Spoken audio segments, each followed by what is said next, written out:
Hey!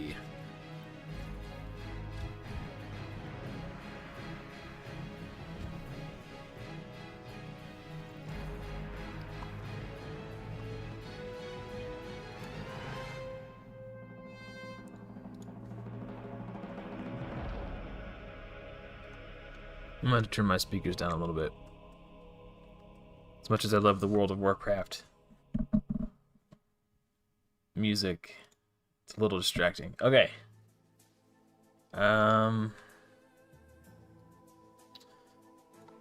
Sorry. This is a new setup for me. I got a new monitor. And I'm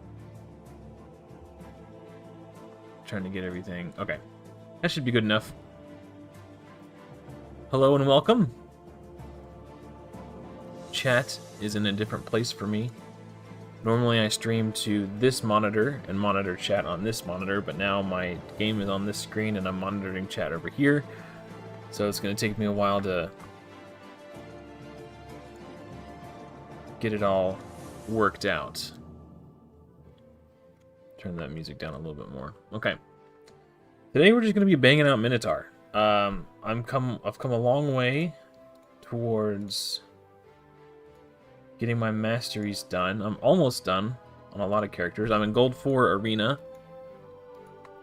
Tag Arena resets in 2 hours, and I'm currently in the yellow. Hopefully I can stay there. A couple hours ago I set my maximum defense, which unfortunately is just this. So fingers crossed that we can stay in Bronze 2, because this has allowed me to farm about 1,000 extra gold bars this week, which means I was able to pick up this rare book, which I am in desperate need of, because all the champions I am building on this account are rare, and I'm down to 6 books. And Torox takes 12 or 13, and then Gravechill Killer takes like 11 or 12.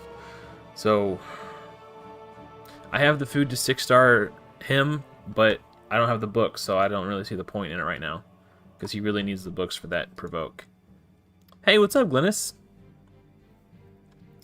Again, I'm not used to monitoring chat. I got everything backwards from how I normally have it, so I gotta remember to look in a different spot to keep an eye on chat. Yeah, let's just start farming Minotaur. I got time for about 3 runs before I gotta finish, or sorry, refresh the arena.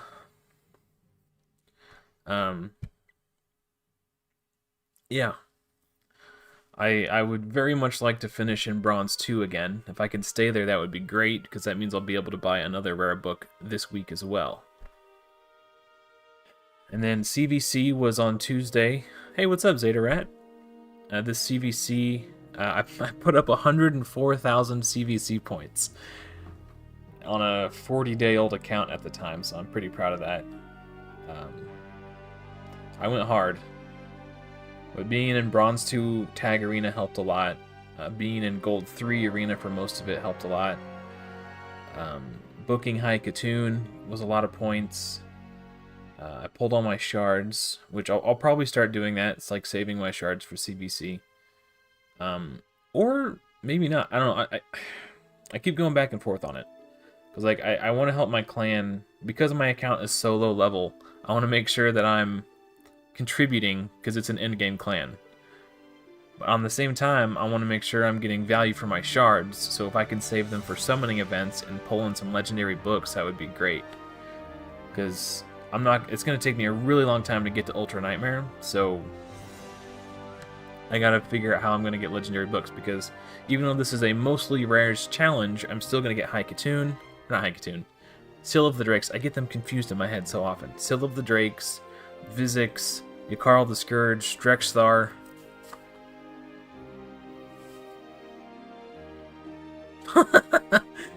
You know what?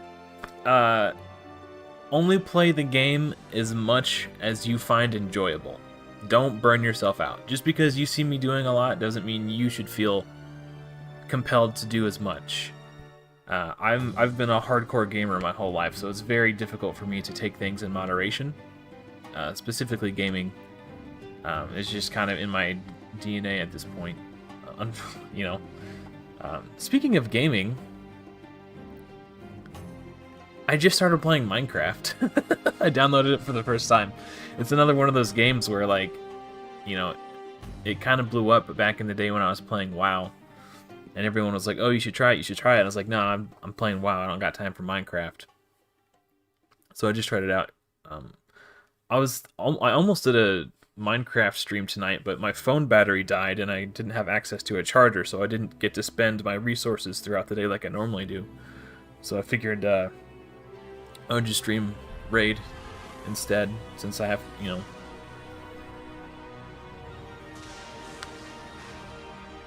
Yeah, it's gonna take a while to get those books for your CFE, especially if you're still early game. But yeah, what I would recommend is high Katoon to level 50, and maybe don't book her, and then Sifi in combination with high Katoon, because Sifi's skill is on a 6-turn cooldown, and high Katoon's is on a 4-turn cooldown unbooked. So between the two of them, it should keep your team moving pretty fast. And then once you get books for your Sifi, you can phase high Katoon out of your team. Man, Sifi is such a great carry, man. That's awesome. Speaking of carries, what's her name? Reliquary Tender. Also, I have a clan boss key I could use, but I really want to see if I can get War Master on at least one of these before I use that key. High Katoon and Reliquary Tender are close to War Master. Oh, you pulled Deacon. I think Deacon is better than High Katoon because he's like 2 champions in 1. Because okay, so this is what makes Deacon so good. If you look at his A3, he does a 15% turn meter boost and a 15% turn meter pushback on the enemy. So he's effectively doing High Katoon's A2 and her A3 at the same time. But then he takes an extra turn and places an AoE decreased defense. And because he did an extra turn on his A3, he comes back to it sooner. So it's effectively on a 2-turn cooldown. So he's basically doing it every 2 turns in relation to everyone else in the battle. So you're getting a 15% turn meter boost every 2 turns and a 15% turn meter pushback every 2 turns. And you're constantly refreshing that AoE decreased defense. Deacon Armstrong is, in my opinion, the best epic in the game. Other people will maybe say it's Geomancer because of the amount of damage Geomancer deals, but the only thing damage really does for you is it makes you clear content faster. It doesn't necessarily allow you to clear content you wouldn't be able to otherwise. A support champion like Deacon can carry you further into the game because of the sheer amount of turn meter advantage he gives you in your team. Plus he's got the speed aura as well, which is insanely powerful. So, Deacon, in my most humble of opinions. Like, High Katoon is my favorite epic. I just like her so much, and I love that she's free. But Deacon is just way more powerful. That's awesome. Actually, he's actually great in Clan Boss too. Because eventually you'll get to a point where you'll have gear good enough that will allow you to... He, by himself, can enable a 2-1 turn ratio Clan Boss team. If you're going to do that with High Katoon, you generally need to accompany her with a buff extender, so it takes 2 people to get that 2-1 turn ratio, where Deacon can do it on his own. And he's bringing decreased defense and leech. Just super good. Like right now, High Katoon's on my Clan Boss team. It's not like a perfectly speed-tuned 2-1, but most of my champions get up to 2 turns for every 1 Clan Boss turn, but sometimes I only get 1, so it's not like perfect. But she's like, she's so good. So once this Coffin Smasher gets Giant Slayer, he's gonna replace my Shield Guard in Clan Boss. I think I'm gonna have to do some tests, but yeah, we need 350 for War Master here. So we're getting close. I'm going to do another run, and then I'm going to check the arena and make sure I don't have a refresh ready.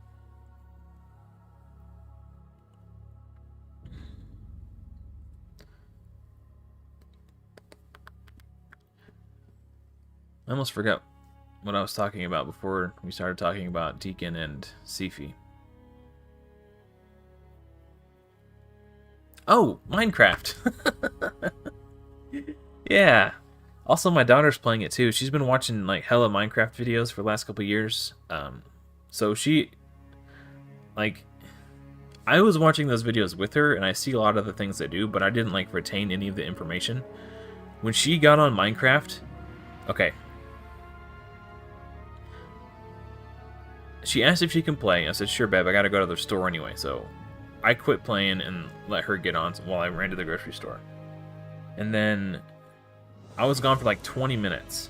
I came back, and in 20 minutes, she had made more progress than I had made in like 4 hours. I was like, how are you so good at this game? And she's like, I watch Minecraft videos. I was like, I know, but like it was funny because she plays like Minecraft knockoff games on her tablet, which is all touchscreen. So she's used to controlling it like that. So she was a little awkward getting her to like try to use the mouse, and her instinct was to reach out and touch the monitor. I was like, no, don't touch the screen. Here, you know, like teaching her how to use WASD and spacebar to jump and all that stuff. And it took her about 10 minutes or so to finally get used to these controls. And I was like, all right, well, now that you got it down, I'm going to go to the store. I'll be right back. I came back and she was like killing it. I was like, what? Kids are smarter. Well, they definitely are better at absorbing and adapting. That's 100% sure, for sure. It blew my mind. I was like, man, I feel like such a noob. Yeah, I was also like really proud. And then she was doing it in creator mode, which you can't die in creative mode. But then she's like, all right, I think I want to try survival. And I was like, all right, well, you can play in the world that I made. So she went into the world that I created for myself to play in. And then, like, she was just, like, doing all this stuff. And I was like, how do you know how to do all that? I don't know. It was kind of mind-blowing. Yeah. I don't know. Like, she was making me a bed. I was like, I didn't even know you could make a bed. Like, it's like, now you could sleep when the sun goes down. And then, you know, like, I was like, wow. Yeah, it's pretty cool. So that was fun. It's been a lot of fun. The reason I decided to try Minecraft after all these years is like the survival game genre has really been popping off and like lately. And I tried this other game called Enshrouded, which was pretty cool, but everyone kept calling it Minecraft for adults, and I was like, well, let's just see what Minecraft is like. Hey, what's up, Mike? Happy Sunday to you as well. Just farming masteries and Minotaur, talking about Minecraft and how my daughter's better at it than I am. Yeah. Oh, I was also talking about support carries. So, Reliquary Tender. Like, if you're paying attention to the run, instead of my incessant ramblings, you'll notice that, like, Aetha will die, like, 2 or 3 times throughout the course of these runs. But I honestly think if I had someone like Myrmidon to do Ally Protect and AoE Decrease Attack, or Mark to do 60% increased defense and block debuffs, you know, I don't think it matters as much who my support is, as long as you have a support champion. Okay, I got time for one more run. I was thinking about that today. So, like, Reliquary is keeping my team alive through AoE cleanse and healing and reviving. But if I had Myrmidon to do the AoE decrease attack, my team would take 25% less damage there, and then he does a 50% ally protection, so that's another 50% less damage they're all taking. So, yeah, she just died. But, like, if she had ally protect, she wouldn't have died. Like, it's kind of weird how, like, it looks like Reliquary Tender is carrying harder than other rare supports might, but she's just doing it in a different way. And I'm not saying she's not a great champion. I'm just saying, like, if I had a different support carry, they would be doing the exact same job, just in a different way. So if you're watching this and you're progressing through the game and you don't have Reliquary Tender, don't get discouraged. Just try to find that support carry you have access to on your account. Like, if you had someone like Stagnite, again, that's like AoE decrease attack, decrease speed on the A1 to slow the enemies down so they're not attacking you as frequently, stuff like that. Like, because I was thinking about making a Minotaur guide soon, and it would definitely be one of those like really niche guides that only applies to like brand new players. But I think it'd be a valuable thing to do because those players matter too. Isn't there a Sylvan Rare better than Reliquary? Yes, that is WoW music. Yeah, I don't like the raid music. I actually had a comment on one of my videos this past week, and it kind of confirmed something that I had been thinking about for a while. Hey, Pause, what's up? Welcome. Yeah, I got the WoW music going. Is it loud enough for you guys, or is it too loud? Yeah, WoW. I was going to do Baldur's Gate 3, just because it's more recent. But I think the WoW music is a lot more ambient, where the Baldur's Gate 3 music is like cinematic. Alright, cool. Thank you. I did use Baldur's Gate 3 music for my what's it called? My Scarab King guide. But I was going for like a mellow vibes. Yeah, so there are a lot of YouTube videos that will say royalty-free music in the title to get people to use that music in their own videos. So I did, because that's what I was looking for. I wanted to put music in my videos. I'm poor. I didn't have, I don't want to pay a subscription fee to get royalty-free music to use in my videos, so I was going this route. And apparently, those people are scammers, because what they do is once they find out that you've used their music in your video, they will then do a copyright claim to your video so that they will then earn all the ad revenue off that video because you're using their music. So about 8 to 10 of my videos that I did that with have been getting demonetized, and now other people are making money off the videos that I made just because I use their music. So it's kind of a bummer. So I'm trying to be a lot more careful about the music I use, because, I'm not saying they don't deserve to be compensated for their work. They obviously do. But so do I. I deserve to be compensated for my work too. And I feel like I was scammed and taken advantage of.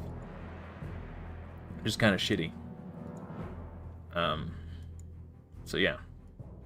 So I've been using the raid music in a lot of my videos, just because I know I'm not going to get copyright. I mean, Plarium could do a copyright claim, but I'm giving them, free advertisement for the game, I guess. Wrath of the Lich King music. Maybe once here. I'll tell you what I'll do. I will. Where'd it go? I put this playlist on repeat. I'll take it off repeat, and then when the music stops, I'll do the Wrath playlist next.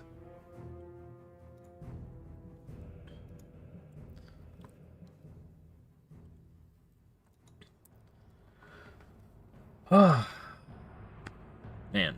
Yeah, so I'm gonna stick to purely video game soundtrack music on all my videos and stuff from now on. Fingers crossed I don't get copyright claimed anymore, because that's a real bummer. And I don't want to take the videos down. I could, and then the people who scammed me wouldn't get paid off of them. But I feel like a lot of the ones that I did were like really good educational videos, and I want to keep them on the internet because I think they'll help people, even though I'm not making money off of them. I get a sub.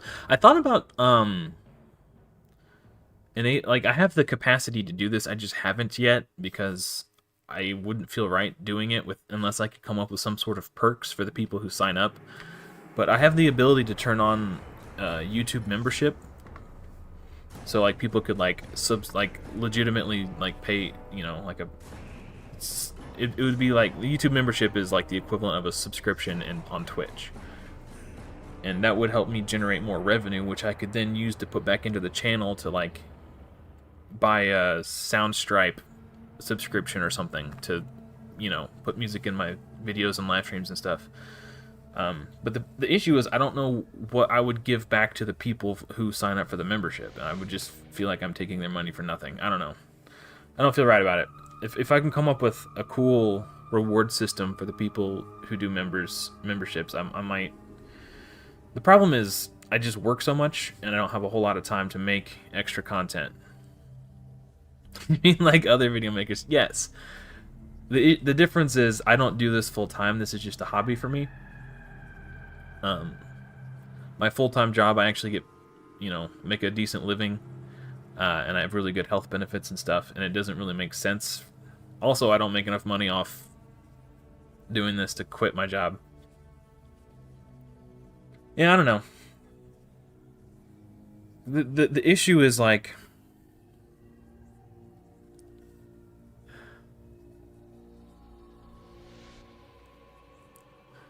I thought about doing some sort of like, I don't know. Yeah, it's just a really weird thing.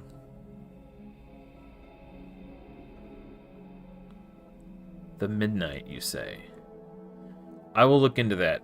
I'm gonna open a new page browser tab right now so I don't forget to look that up. Okay. Thank you, Mike. I appreciate that. I'll look into that later. I don't want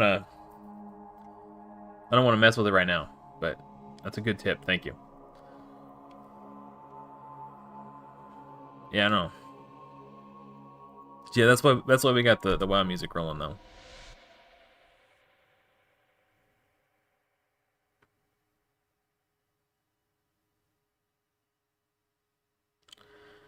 Yeah, like I thought about doing something like everyone who signs up for a membership can get entered into a drawing. I'll do like a once a month drawing and do like a free account takeover for all my members. But then I feel like people would be like,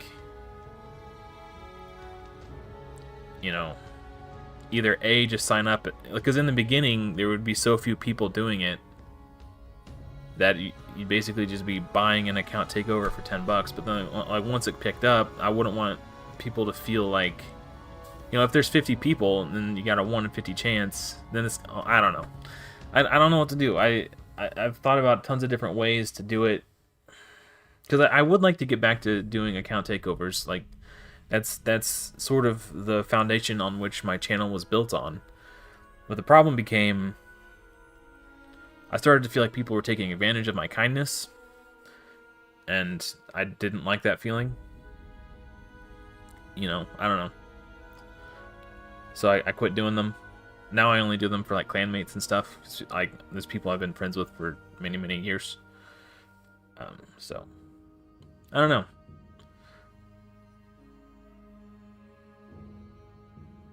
And another thing that makes it hard is my limited availability is, because I have, depending on whether or not I work overtime, I have either 2 or 3 days off a week. And then I also have my wife and my daughter. I like to spend time with my family, so I don't know. It's hard to coordinate that stuff. Like, it was already like really stressful. Yeah, when I made the video announcing that I'm not doing account takeovers anymore, I actually lost a bunch of subscribers. And people were really upset. And one guy in particular, I forget his name, but he would comment on, leading up until I made this announcement, he would comment on every single video saying another banger video. Every video he would leave that comment. Like, clearly just sucking ass because he was on the list. I had a list on my Discord, and I would just go in order. So when I made that announcement, he quit commenting on my videos, and he commented on the video announcement talking about how, like, I don't know. He's basically just proved my point that he was just using me. He was just trying to be nice, kissing my ass, because he was hoping that maybe if he did that, I would get to him sooner or something. I don't know. I really want to get to this so I can get the legendary materials. Actually, now that I've geared up these armor gears, I might be able to.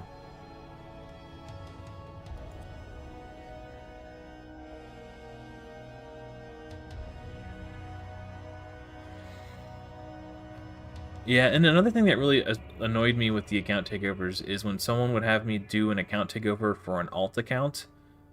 Because, like, they're like, hey, I have no problem beating this stuff on my main account, but for whatever reason, I just really struggle on my alternate account. And I log into their alt account to do the takeover, and it's like, you don't have any gear. The reason you're struggling is because you haven't put in the work to farm the gear. Like, I can't help you because there's nothing here to work with. So I would do my best. In some cases, I would make a little bit of progress, but it was like, if you would give your alt account the same love and attention you give your main account, you wouldn't be struggling on your alt account. You know? I don't know. So, just stuff like that, like, I don't know. It just, I don't know. I feel like my camera's, so this, okay. Okay. I don't know.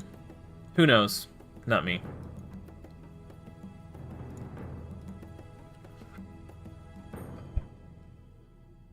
Yeah. That's another thing, dude. Gear, that was one of the ones that really set me off, is I did a gear cleanse for a clanmate. And I spent 4 hours doing it. And when I was done, he goes, wait, that's it? I was expecting a lot more progress to be made. I was like, bitch, I did this shit for free. I spent 4 hours of my night doing this goddamn gear cleanse, and you didn't even say thank you. Like, that really pissed me off. And, I don't know, just stupid stuff like that. Like, I hated that. That was super stressful because, like, with a gear cleanse, you have to be intimately familiar with where the player is at the time that you're doing the gear cleanse, and you have to understand, like, what gear they currently have equipped and what gear, like, is this piece of gear going to add value to their account?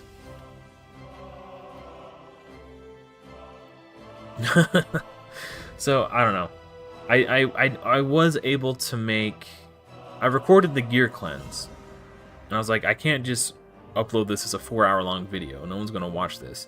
So I was able to, which was the initial plan, was to make a video out of it. But what I did instead was take highlights and fragments of it and then turn it into a gear cleansing guide. But man, I don't even like doing gear cleanses on my own account. Like, I wouldn't do that again, even if somebody paid me, like, if someone was like, hey, I'll pay you $200 to do a gear cleanse, I would say no, because I value my time more than I have better things to do with my time than do something for you that you're too lazy to do. I don't know.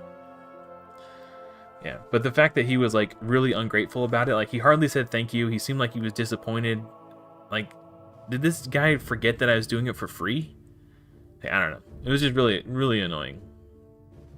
And I would get a lot of that kind of thing. Like, I would perform these free account takeovers because it was generating content for my channel, which had its value. But I would spend, 3 or 4 hours doing the takeover, and then another 3 or 4 hours editing the footage. So 8 hours of my day dedicated to this takeover. So, like, basically an entire workday. And then to provide this person a service, and they're like, cool, thanks. And then never hear from them again. Like, they got what they wanted and they pieced out, like, I don't know. That's why I quit doing them. And I thought about, again, like, I don't know. It's just such a weird thing.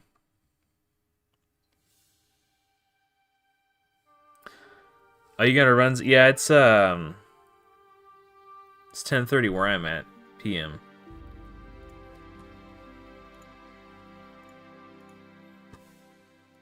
Well, if you gotta run, I'll catch you later, man. Thanks for hanging out for as long as you could. 2 minutes. Let's do a couple more. I really need a damage dealer for Dark Elves.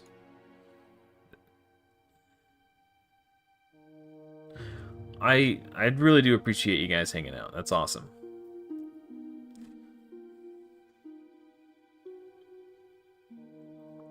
Yeah. Yeah, I don't know.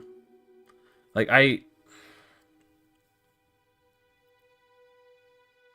hopefully by doing this series and showing people how I progressed through the game using less than optimal champions, I can use this to inform enough people on how to progress themselves that, hopefully, fingers crossed, it eliminates the need for an account takeover.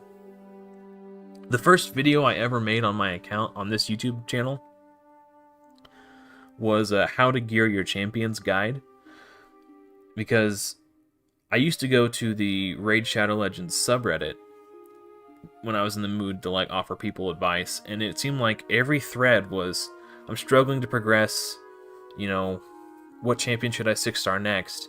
And then show a screenshot of their roster, but they'd have their starting champion highlighted, and you can see the build of their champion down in the corner. So like, they'd be like this, who should I 6-star next? They'd have their starting champion highlighted, and then you can like see the gear that they had equipped. And I'm like, well, your champion's only has like 110 speed. That's why you're struggling to progress, you know. And I found myself offering the same advice the same way to different people, and I was like, rather than just typing this out 100 times, it would just be so much easier if I just made a video and then linked that video to people. So that's why I got into YouTube, just so I could offer people advice without, because it's this different people asking the same questions over and over. So, and here we are today. It's been about 1.5 years since I started.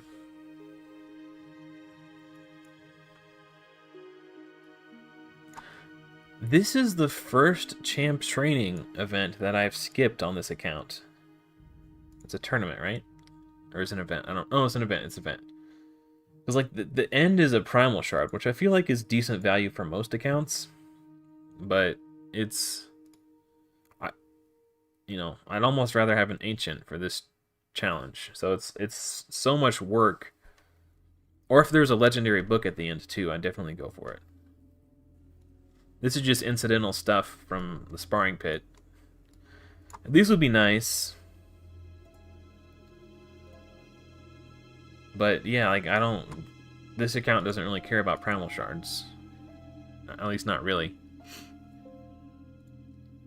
Yeah, I'll post a link to that. Let me refresh these real quick. It was the first video I made on my channel. So because it was the first video I made, I was still learning how to like make YouTube videos and use the YouTube editor and stuff. So the quality in terms of like the edits and stuff, it's not that great, but the information in the video I think is very good, which is the only reason I hadn't like, you know, taken it down or remade it yet. So yeah, still packed full of good information. But again, that was one of my earlier I was still learning, I guess, so don't judge it too harshly.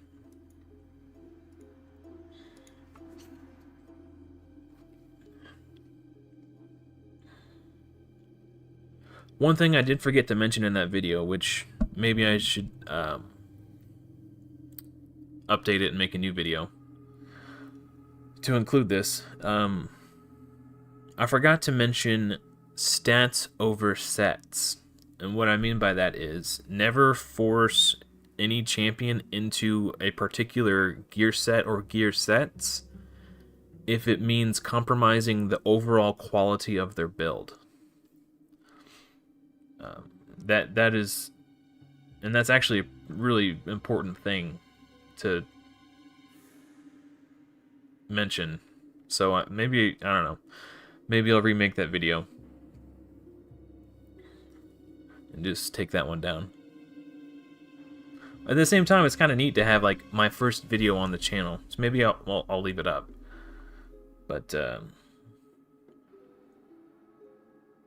yeah, I don't know.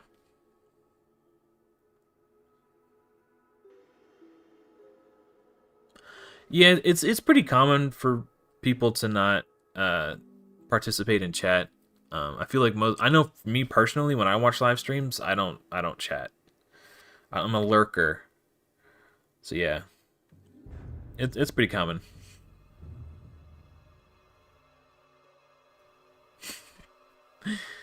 Yeah.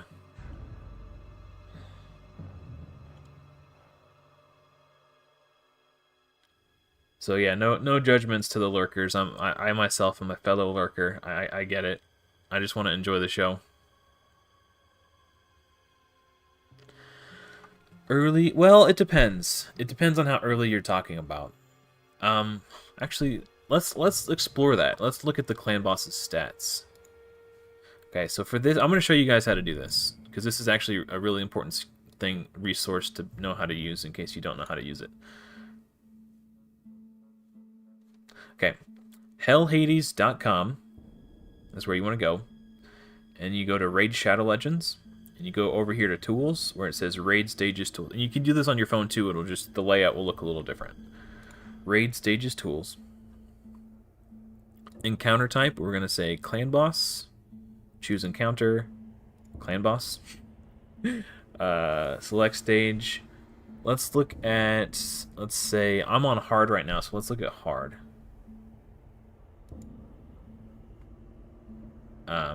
So I'm in the way, aren't I? Here. Then I'll zoom in a little bit. Oh, it might have been too. This is. It'll look more like this if you're using it on your phone, actually. For all the mobile people out there. Okay, so he has his resistance is 75. So for hard clan boss, you need at least 100 accuracy to consistently overcome his resistance. So it's actually pretty easy to here. Well, okay. This is a really good question. I feel like it's a really important one. What's up, Tricky Dude? Yeah, I got you, man.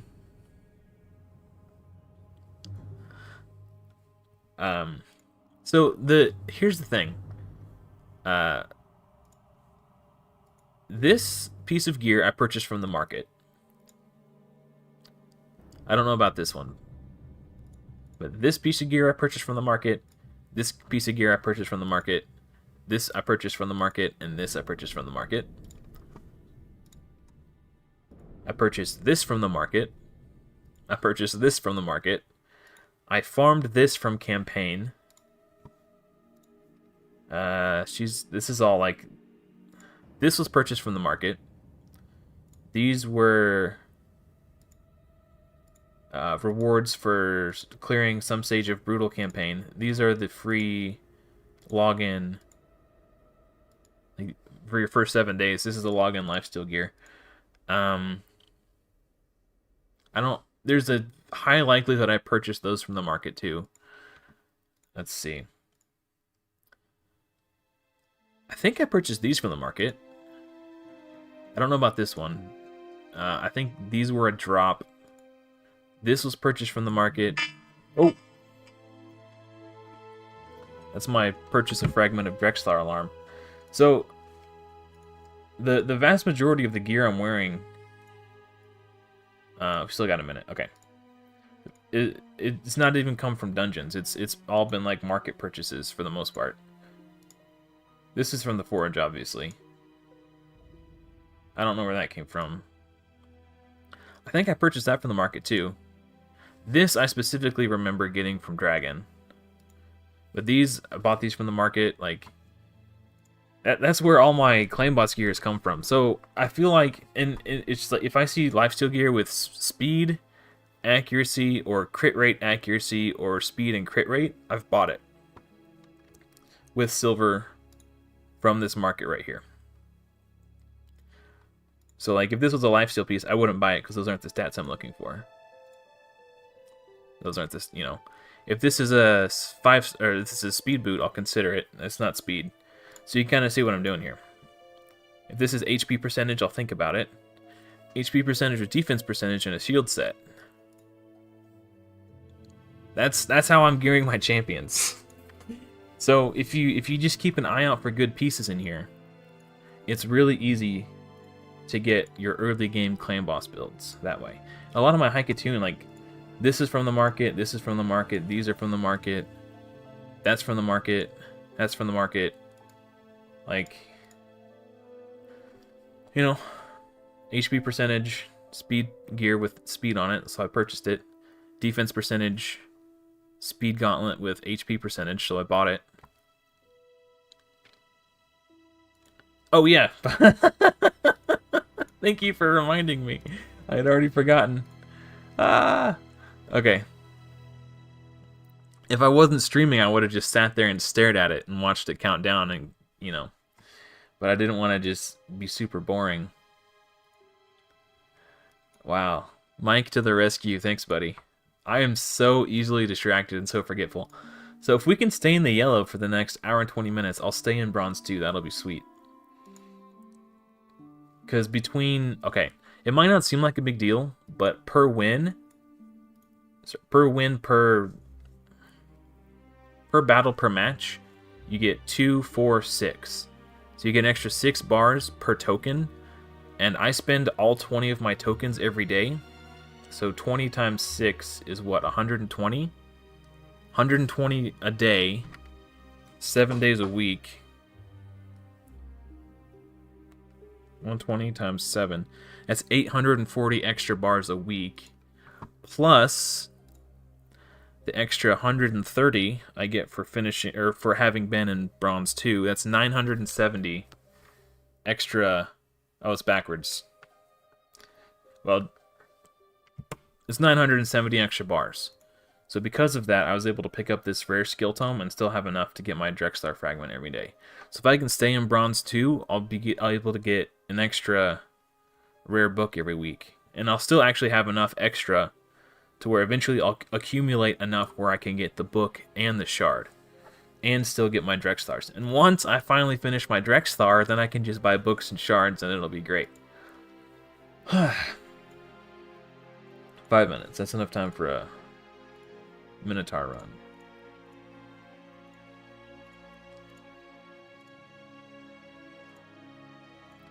So yeah, if I can get well, I'll have to use my key in like the next 4 or 5 hours anyway, but hopefully I'll be able to get War Master on either Haikatune or Reliquary Tender before that.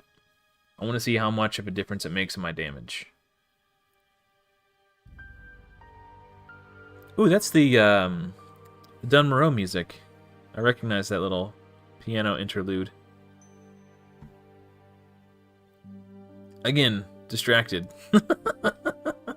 So yeah, it's really easy to get the proper speed and accuracy thresholds for low levels of clan boss. Is the point I was getting at when Mike reminded me ever so kindly to purchase my Drexlar fragment.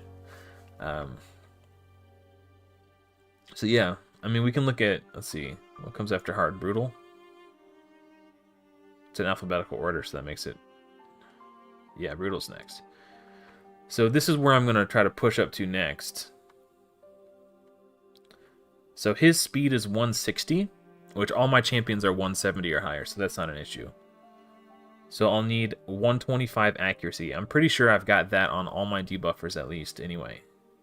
So just by using random garbage gear that I've picked, well, it's not garbage, it's decent, you know, quality gear that I've purchased from the market, I've been able to gear all my champions in lifesteal gear. But what's cool is, like, with Reliquary Tender, Haikatune's not in lifesteal gear. But she's able to go to, like, turn 20 or so just from the heals that I get from Reliquary Tender. So if you have someone who can do, like, a 15% heal over time on a 3-turn cooldown, you might not need lifesteal gear. So if you have someone who does 2 heal over times, like Bad Alcazar, then you're definitely good. But right now, I really want to get Coffin Smasher in, because I want to see how big a difference this decreased attack is going to make. The problem is he only flex This is my clan boss team basically, except normally I use War Maiden instead of Coffin Smasher. So this is what I'm using on clan boss. So imagine Coffin Smasher is War Maiden, and that's my clan boss team. So War Maiden's doing decreased defense. The only one who's not bringing any sort of debuff or buff or some sort of utility is Shield Guard, but does really good damage. He does about 20,000 damage per hit, plus his War Masters. So, and Coffin Smasher doesn't hit anywhere near as hard, but he does the HP burn. So hopefully that'll kind of even things out. But the HP burn only has like a 75% chance to land. Okay, let's look at this market. If this was speed or accuracy instead of resistance, I might pick that up. Maybe not now, but when I was a lot earlier in the game, I would have. Yeah. So, if this was crit rate or speed, I might actually pick that up.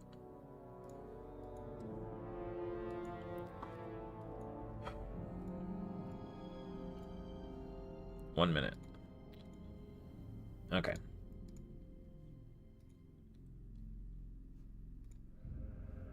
Yeah. I don't even know if I'll... Hold on. I guess technically Steel Bowyer is a damage dealer, but I don't want to invest in her.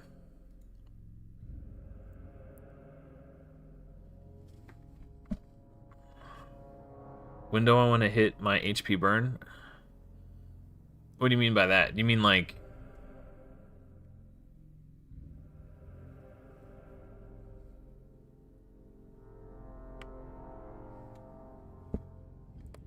It's kind of a tricky one too, because...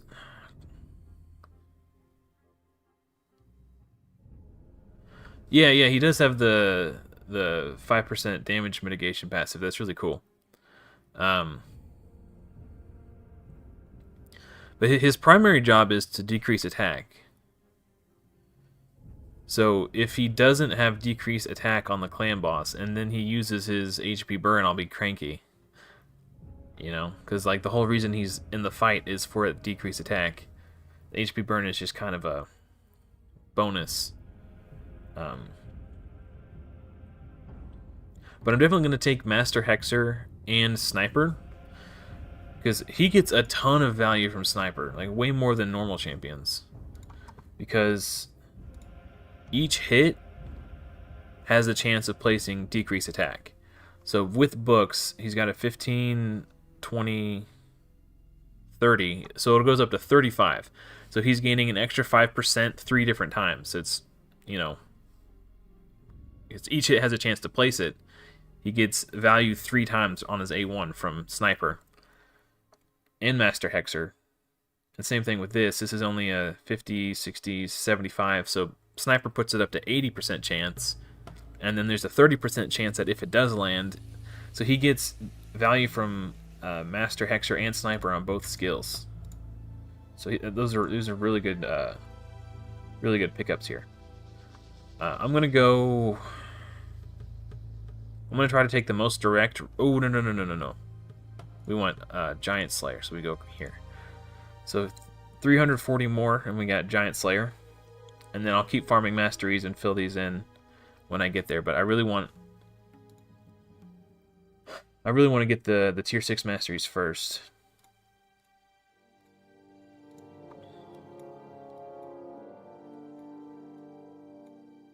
Damn. I'd like to get a few more wins in. So we're barely on the bubble here. I don't feel very safe. I'm in danger.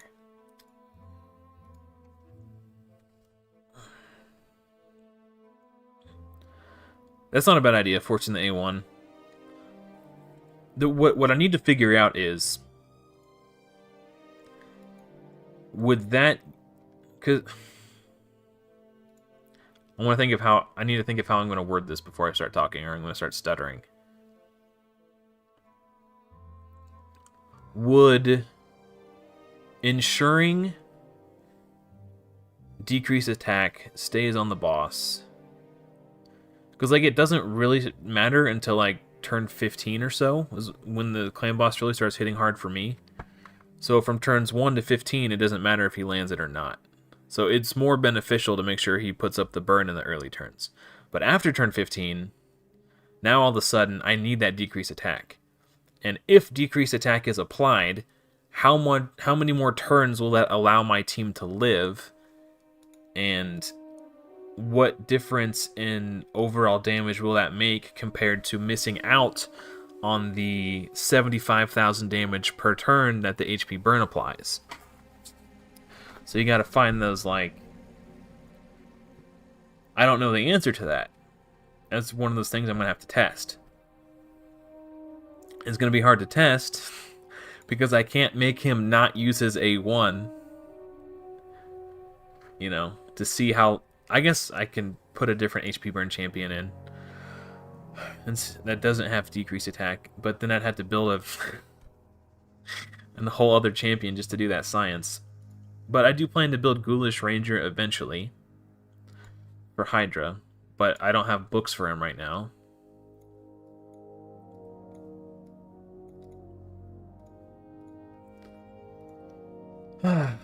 Books are just, you know, we have 6 rare books, and I've got 2 rare champions I want to build. What I could do, and this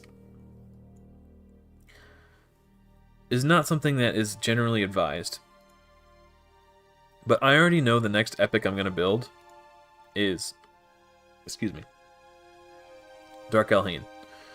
She's going to be my arena nuker. She's going to be my destroy champion for Scarab King, because she does the destroy on her A1. So 2 places where I'm going to use her, and I'm going to try. I don't know if this is going to work, but in Doom Tower Hard Waves, where I have to fight against Tormund.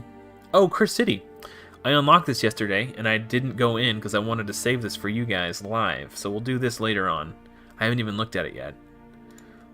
But Doom Tower Hard Waves, where I'm fighting Tormund, I might not ever pull a champion who's a good enough block debuff champions to counter the Tormunds in Doom Tower Hard. So what I might do instead, or at least what I'm going to try to do instead, is use Dark Elhane to counter the Tormund waves. Just get frozen, and then rely on her passive to just blow up the Tormunds. Hopefully that works. But again, it's all speculation. Everyone's got a plan until they get punched in the face. So... But back to what you're saying, it's going to be interesting trying to figure out what will actually yield more damage overall. Like, how many extra turns does Coffin Smasher's decrease attack actually buy me, and how much damage is that worth? Icon Dark Gamer, hello, welcome. I haven't looked at a lot of Curse City, but all I know about it is that it's kind of similar to Doom Tower secret rooms, where there's kind of restrictions on who you could use. Also, speaking of Doom Tower secret rooms, I've gotten so lucky this rotation. Like, one of them was restricted to using only rares, which, hello. One of them was Spirit Champions only, so I had Haikatoon and Shield Guard here to just steamroll the place. And then there was one of them that was like champions from only... I forget what faction it was restricted, or which alliance it was restricted to. But literally my first 5 6-stars on this account were able to be used in that secret room. I felt like I was cheating. So yeah, we're making decent progress on Archmage Helmet, who's another great crowd control champion. So yeah, I kind of want to... I forgot exactly what the parameters of them were. I think there's only been 1 secret room so far this rotation out of the 4 that I've been able to get into that I couldn't do.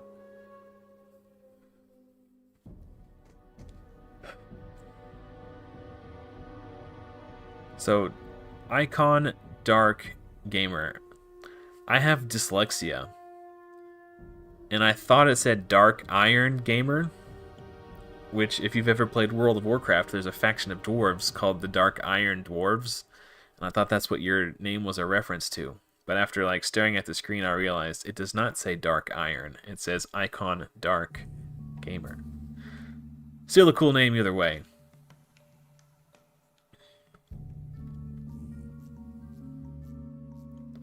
You got your 5-star blessing on Seer today? That's awesome, dude.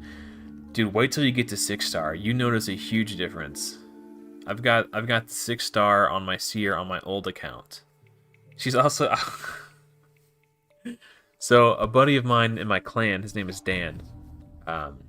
He was having trouble with Doom Tower Hard Floor 114, which is the one with the Rotos and the Sifis. Or multiple Rotos and multiple Sifis. And I was talking about maybe doing an account takeover for him to help him build a Seer team so he can just like rip through it.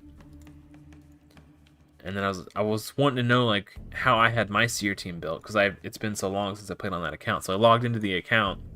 My Seer has 370 crit damage. That's so much.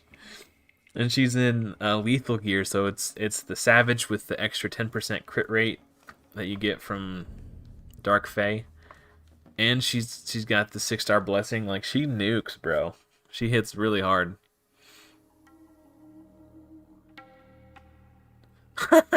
That's funny. Yeah, that's cool, Glennis. Well, thank you for watching. Also, Haikatoon is a great support carry too. I was talking about Reliquary Tender, but man, the two of them together are just really what's carrying my account right now. Yeah, 300. I think it was 370. I want to. Is it 370 or 270?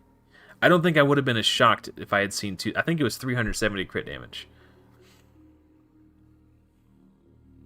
Man, that's wild. And she's really fast too. I think she's like over 200 speed. Which she has to be for the Doom Tower waves, the way I have my team set up.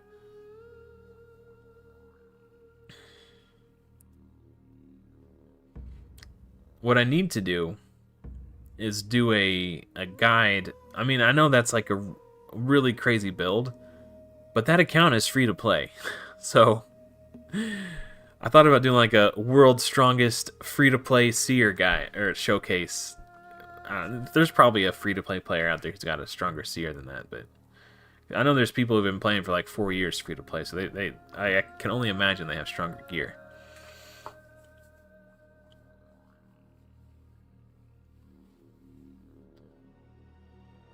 The 271 Emic team. What content is that team for? I know Bronco kind of came into his own with the Sand Devil. That was kind of like what made his channel blow up.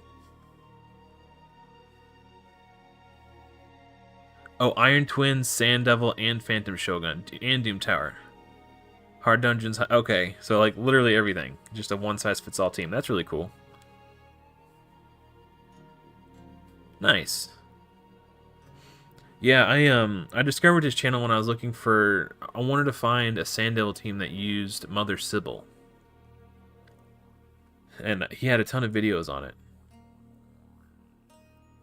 And I think I recently heard Ash, of Ash Raid Shadow Legends, give a shout out to Bronco. Like, he's been watching his videos too, so that's cool. So good for Bronco, and he's getting some recognition from the big guys.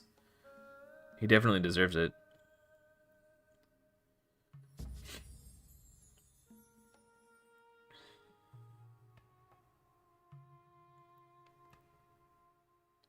$255. All right, I'll do one more run, and then I'm gonna check on my arena refreshes again. Yeah, I really hope I can get. I guess I could technically take Coffin Smasher out of the team, and it would get either Haikatoon or Reliquary Tender to War Master faster.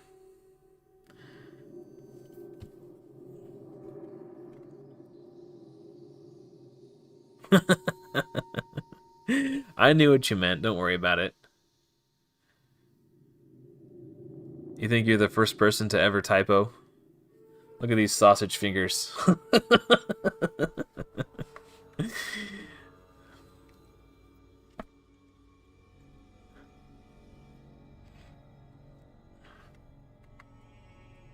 Oops, wrong way.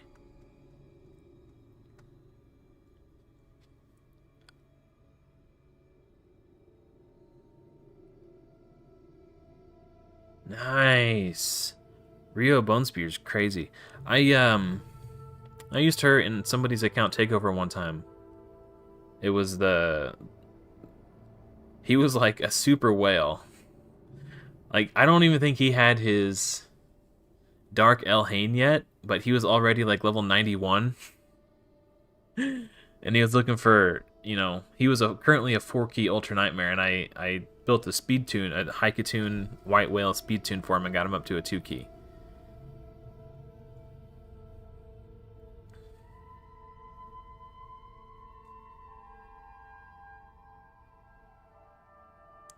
Oh, arthritis. I gotcha. Sorry, the dyslexia was getting me. I was like staring at that word trying to figure out what it said. Yeah, arthritis. Man, that's a bummer.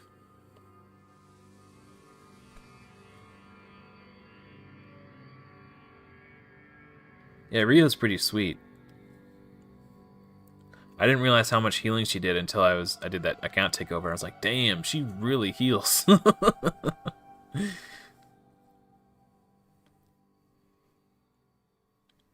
Yeah, that guy actually had the perfect... For that team, you either need Ursuga Warcaller or Miscreated Monster if you want to cover your Haikatune with Ally Protect for all 3 clan boss attacks. I wonder if I could... Here. The writing is pretty small, but it's... Oh, I can zoom in on it. Ho, ho, ho, ho. That's so much easier. I didn't even think about trying to do that. Yeah, there are some support champions in this game who are just such hard carries. On my old account, I have Elva Autumnborn.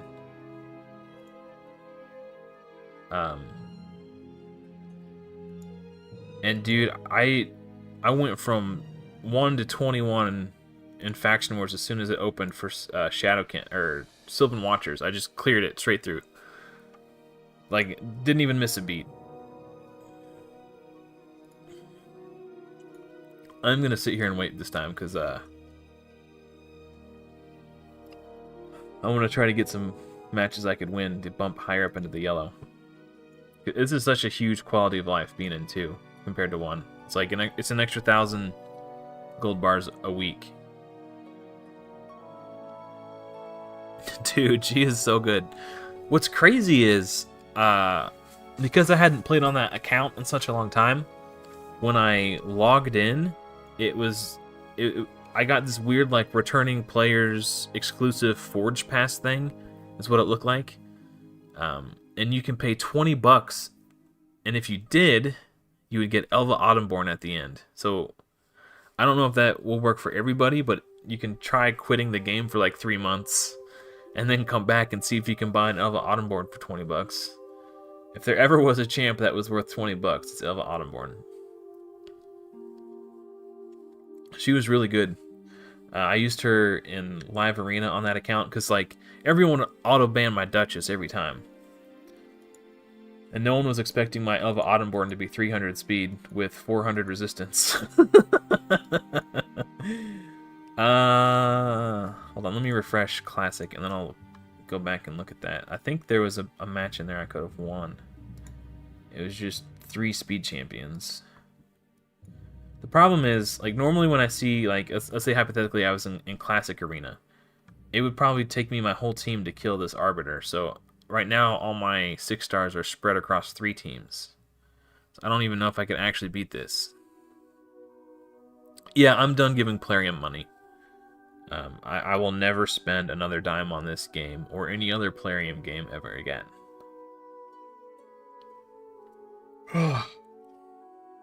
I'm...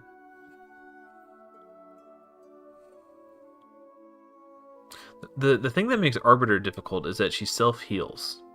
And if she's fast enough, she can heal herself every time she does her turn meter boost. I don't remember if that's her A3 or A2. So I might just put my weak team against the Arbiter. Take the L, and then try to get a +2 on, you know. Lysandra could actually hit surprisingly hard too. I looked up her damage multipliers one time, and she's got really high damage multipliers on her A2. Like, it's max. The problem is she has a really low base attack. But if you can get her attack up, she can really smack. Okay, well, this was the one I was worried about. Yeah, there's the heal. Ooh, the Lion's Pride in Tavern music. Yeah, I might not have enough juice to take down this Arbiter. She just healed again. And she's cycling through her turns so quickly, she outruns that decreased defense. Oh, got her. Okay. Well, that was the one I was the most worried about. Gorgorab heals himself too, but I don't think it's as much, and I think the cooldown on it's much longer. I think it's like a 6-turn cooldown. Where Arbiter's is a 4-turn if it's booked. Also, his base stats just aren't as good. Okay. Now, Lysandra can hit, so I gotta watch out.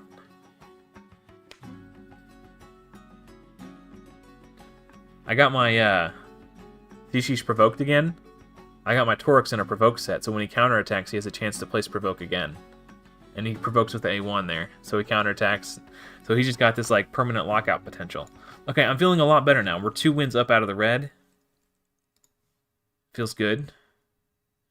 Ooh, 70... No, I can't beat that guy.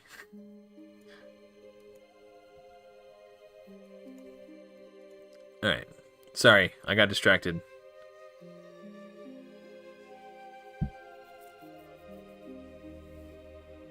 Ooh, that would be big, man. I think... Avoid only challenge account. I think...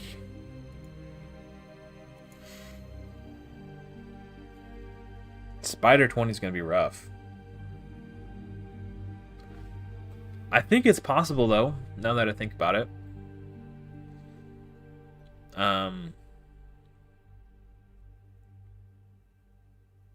There's... Man, I don't even know. Like, you would have to find someone who can do, like, an AoE on all their skills in, like, lifesteal, and have that person be your spider tank, your spiderling tank, so that they're constantly healing and don't die. Reliquary Tender would be nice for cleansing the poisons.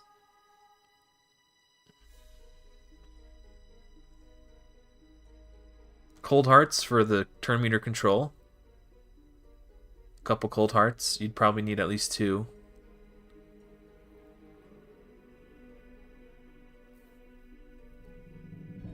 Stitched Beast. Oh, yeah, he's got the 4-turn cooldown. Yeah. I always forget about him. I think he does weaken too, doesn't he? He's got something else in his kit besides just the turn meter control. Yeah, that's like a weaken or something like that, right? Or am I confusing him with another rare? I don't remember.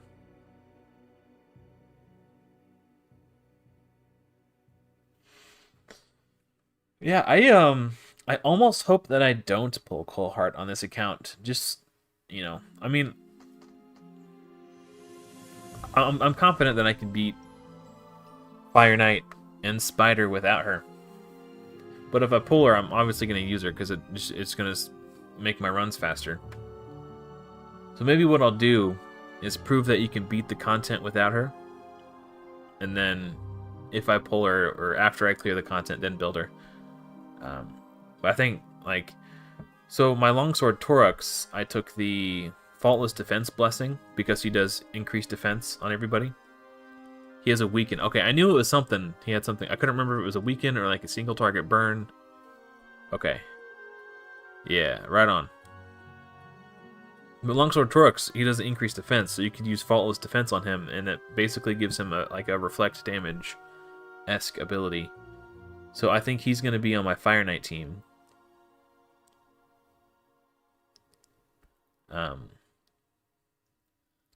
So yeah, so when because I won't have enough attacks to knock the shield down, so I'm obviously going to get attacked. So instantly knock 5 charges off the shield, and then at that point, you know, just got to do 5 hits and then control the turn meter.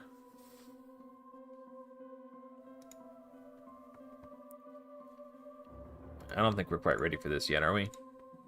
No, okay. I don't feel like doing 1 stars. Like, it's just the amount of time versus the amount of reward. I'm gonna not just mess with that right now. How close are we getting here? 303. I need 50 more for Haikatoon, and we can take War Master. How about... We need about 100 more, about 90 more. Okay. I could try to take Coffin Smasher out of my team just so that the scrolls don't get divided 3 ways. But at the same time, I really just want to get it over with. So we only need 50 more for Haikatoon.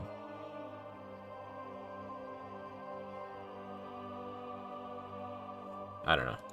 Let's see what happens. Yeah, I'm excited for that. I think that's going to be really big. And he's great for the waves too. Like, because you need to counter the boss with such specific champions that have turn meter control, it's hard to get them to the boss in one piece because the best turn meter control champions are generally like kind of squishy, like except for Physics, but you know, like Allure, super squishy. Armigers, even though they are defense based, they only have about 1,000 base defense, so that whole they're defense based, so they're easy to keep alive is kind of a fallacy.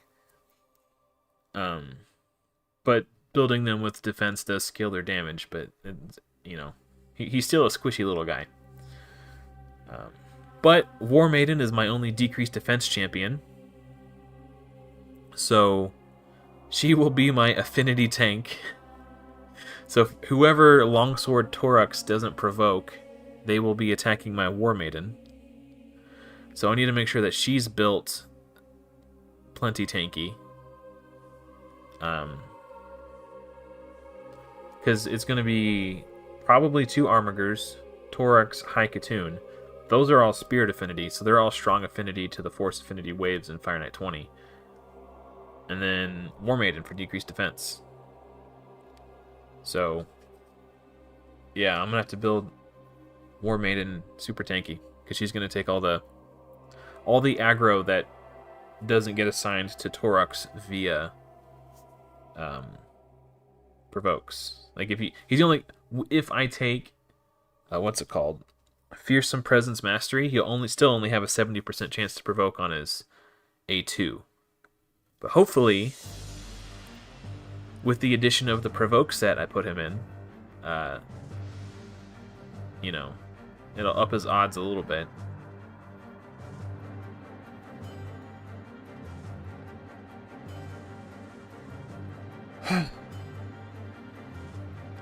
Because until I can get an Armiger up to like 220 speed, I'll probably have to use 2 Armigers.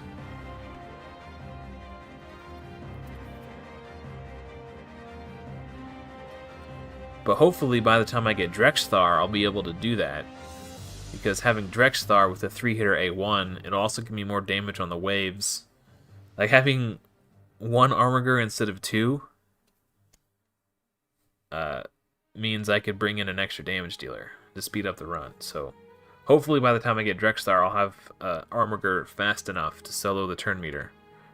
Well, Haikatune will help a little bit, but her turn meter reduction's on a 4-turn cooldown, and it's only got a 75% chance to land.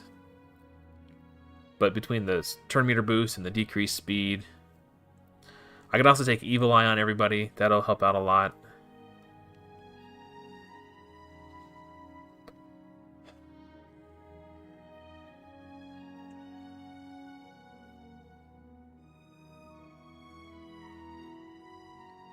Yeah, I've got plans. Those are just one step at a time. Actually, so funny story. I was planning to make Torux my next 6-star, but I don't have books for him yet. I've got 2 Armigers that I've been using for Scarab King. They're already booked. I've been buying / keeping every extra copy of Armiger I've picked up along the way. So they're already fully booked, both of them. So I might make one of these Armigers my next 6-star. You pulled Molly during CVC, nice. What was that, like 30,000 points, 40,000 points? What am I doing here? 3 minutes. Time for one more Minotaur run, and then we'll reset those arena pages. If I can continue to get good RNG and have the scrolls land on Haikatune, hopefully we can get that War Master. The problem is I've already gotten the top chest on hard. 30k, okay. It's been so long I forgot.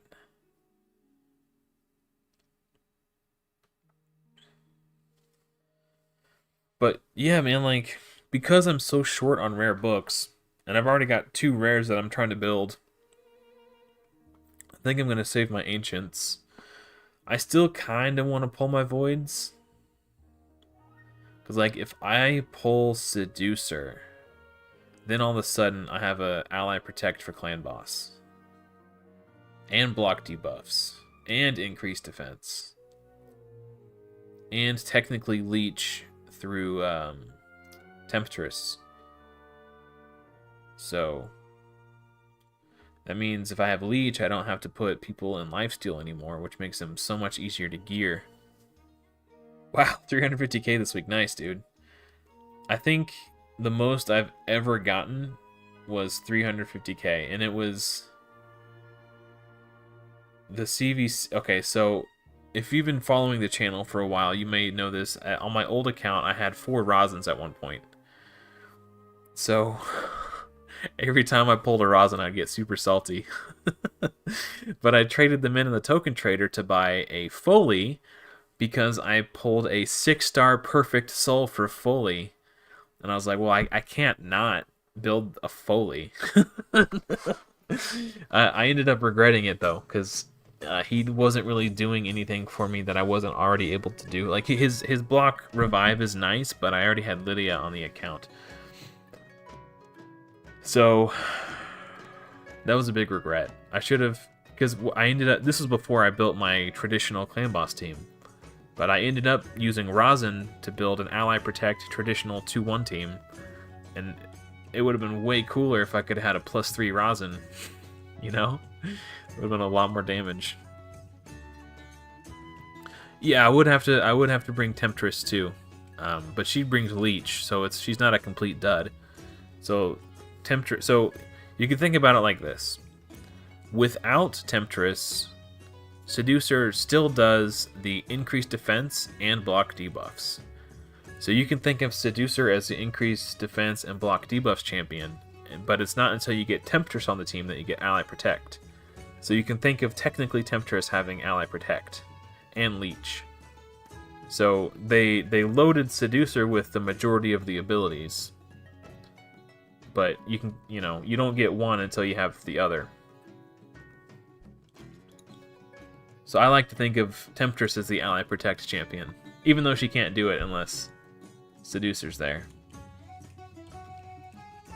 And it's Seducer doing the Ally Protect, but I think you get what I'm trying to say.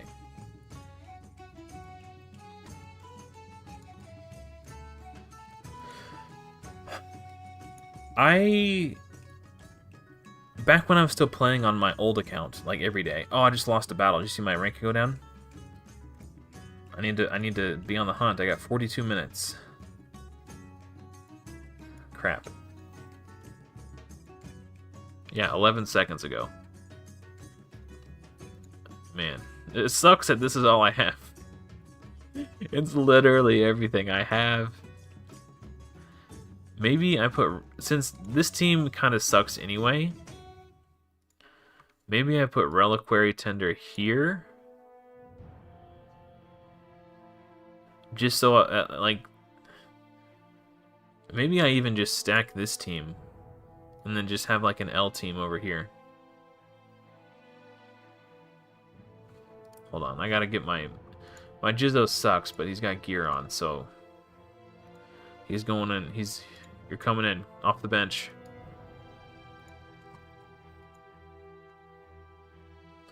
Cagebound is interesting. Yeah, 2 good teams, 1 down. That's what I'm thinking too. Because like if you know, if I could just win 1 or 2 of my, you know, instead of losing all 3. Just put him here, and then I'll just whatever.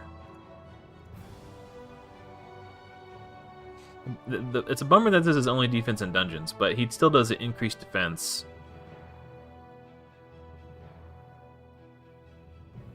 Yeah, I really want to stay in 2. It would be so nice if I could.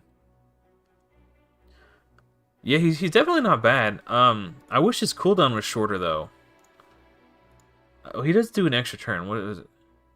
So 4-turn cooldown, places provoke for 2 turns. And this is a 5-turn cooldown, but he takes an extra turn when he does. Like if this was also a 4-turn cooldown, then it would effectively make this like a 3-turn cooldown. But because this is still on a 5-turn cooldown, it makes it puts it in a weird position where these don't sync properly. But yeah, he's definitely not bad. You can also use him as a mischief tank because he does all these self buffs. He does the heal and the counterattack, shield, counterattack, and then the heal on himself too. I think in order to get him to target himself with the counterattack, you'd have to use him as your aura lead, which isn't terrible, I guess. Or you could just play on manual. I ain't about that life. Sorry, I ain't about that life. But yeah, I'll probably use him for Hydra for sure, because the only other, like, I've got this guy for provokes, but it's not 100% chance. I don't have Gnarlhorn yet. There's also Greybeard from Campaign, who's got an 80% chance to place it, but he's not the best affinity. Because some rotations, he'll be weak. Yeah, I don't know. How much time do we have left? 10 minutes? Okay, that's enough for like 2 or 3 runs. Fingers crossed. I'm not going to pay 15 gems to... Well, I might, actually. Like, if I'm on the bubble, I might actually pay 15 gems for a refresh. I think it would be worth...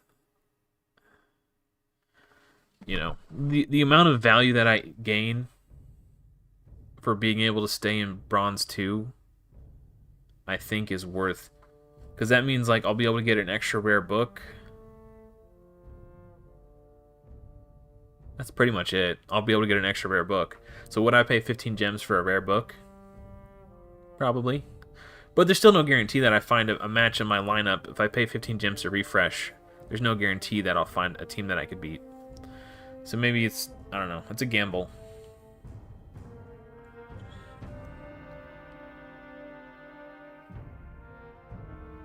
I do have the Butcher. Yeah, that's true. Yeah, I haven't built him yet. I keep forgetting about him. Yeah, he'll be good for Hydra too. So he's got, what, it's a 2-turn provoke, and then his A1 has a chance to provoke too. Yeah, that's pretty good.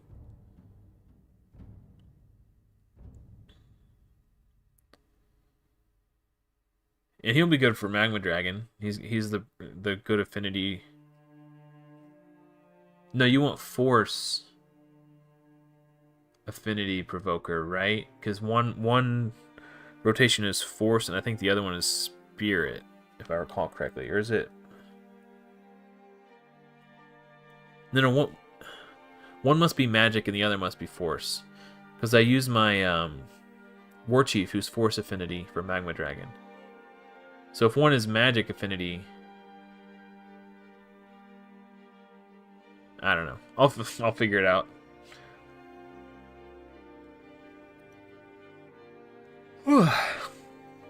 Force and magic. Okay, and then which head is it? Is it the head of decay that you have to provoke? I get them all confused.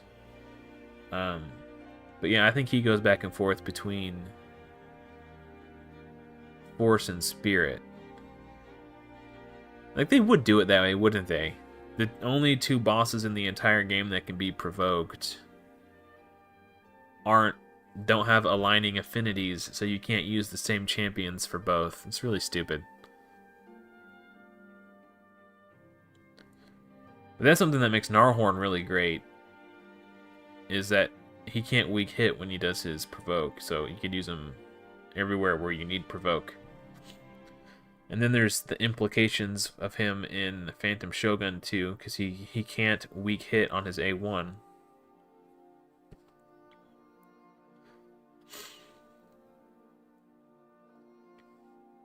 I'm such a huge fan of Gnarlhorn. If you go back and watch all my early videos, I sneak Gnarlhorn into so many of them. This is back before.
Oh, cool. I mean, he might as well be Void Affinity, right? Where are we at? 6 minutes? Okay.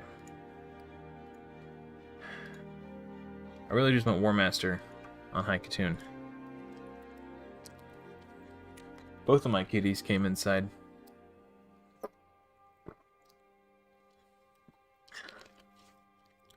We've got a lot of stray cats around our neighborhood, and one of which looks just like our cat Chester, except his fur is a lot lighter, so we call him Not Chester. Earlier I went outside, I was on my way to the store, and they were like sitting right in front of each other, like having a standoff. So I ran towards them to scare the stray away, because the last thing I want is for my cat to get in a fight, and then I had to take him to the vet. So I chased that cat off, and they both ran towards the direction of the driveway. So I go to get in my car, and then I see that cat like standing there staring at my cat still. I'm like, man, you get out of here. So I chased him off again, and I turned around, and I had to try to shoo my cat away from underneath my car so I can back out of the driveway. Finally I did. I turned around, and that cat had come back, and he's like staring down my cat again. So I had to like chase him off. I had to throw I didn't throw the trash can at him, but I threw it in his direction to scare him away. That's what it took to get him to leave. I had to throw a damn trash can at the mofo. Yeah.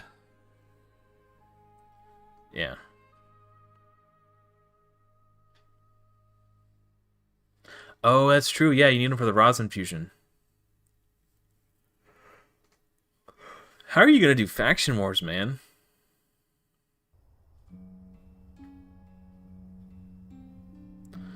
Does that count as part of your void only challenge?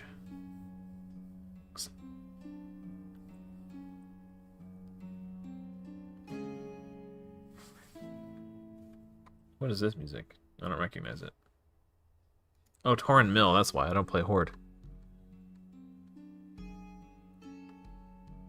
Okay, so this playlist is over. So I promised the other guy, I forget who it was, but we listened to the...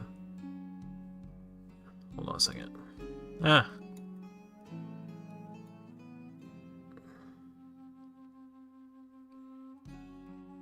Here it is. Listen to the Wrath of the Lich King soundtrack next. I generally don't do requests, but it's not too far from what we were already listening to. Hey, Premier Craft, what's up, man?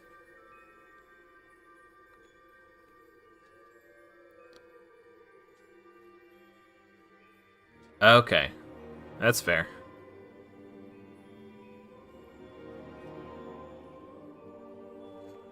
Who was it that requested the Wrath of the Lich King soundtrack?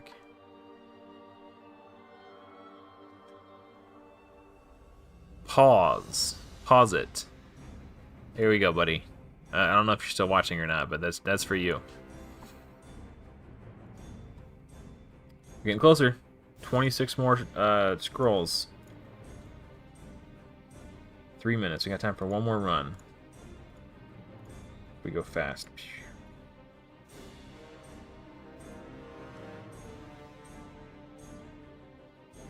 Oh, that's a good point.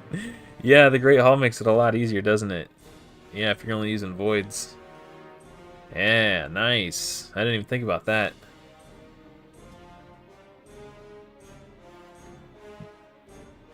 I think Faction Wars is going to be one of the most interesting things I do on this series, personally. Not only do I think it's going to be interesting, but I think it's going to be extremely educational if I could pull it off.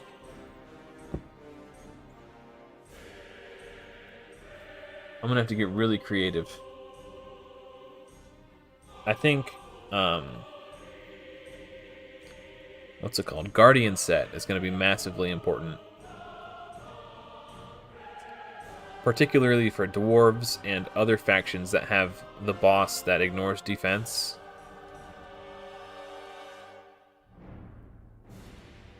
I do have a dwarf that does 25% ally protection.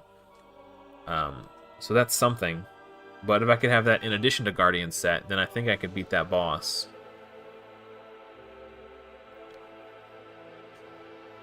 Hopefully they just make some more really good, like, rare support champs for, like, with revives and heals and stuff.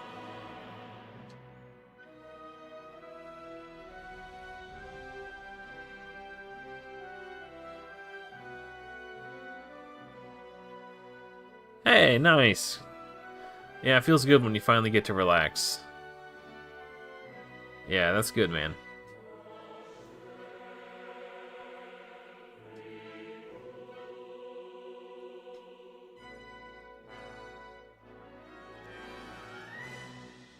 Yeah, dude, I hear you on that one, man. Like, my typical day, on the days that I work, I have to commute 94 miles to get to work, so it takes me about an hour and a half to hour and 45 minutes to get to work. And I work from 6 p.m. to about 5:15 a.m., so a little over 11 hours. Plus the, hour and a half there, hour and a half back. It's like a 14-hour workday if you count my commute. And then, like, I spend 30 minutes of my day getting ready for work so that I could leave. And then, the time I spend, like, unpacking my lunchbox and taking a shower and all that stuff, that takes about 30 minutes of my day. So we're getting on, like, 15 hours of my days, like, dedicated to either getting ready for or unwinding from or driving to just work. But I luckily I only work 4 days a week, so I get 3 days off most weeks. But, man, just the weekends are such a relief when they finally get here. What have you missed? Well, I'm on the cusp of hopefully staying in Bronze 2. If I could dodge getting hit again. We're like right on the bubble. And Even these one-man teams, I don't think I could beat.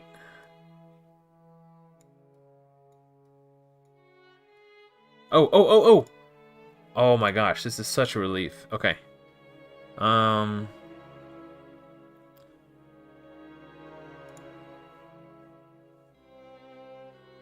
Okay, yeah, that should be good. Oh, okay, I'll do... She might... I don't know. I don't think that team would lose, but the other... She definitely poses more of a threat than Flesh Ripper, or whatever that guy's name is. So I want to make sure I at least have a good team against... A decent team against her, just in case.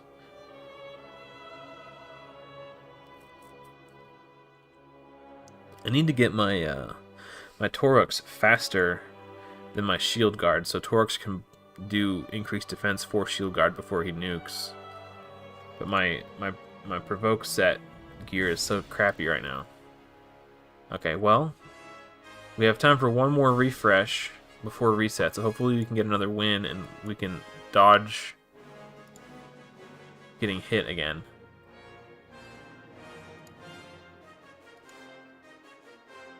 Oh, we're playing... Well... Hold on. So we're winning some of our things on defense. That was 24 minutes ago. So we lost the first one, but won the second two.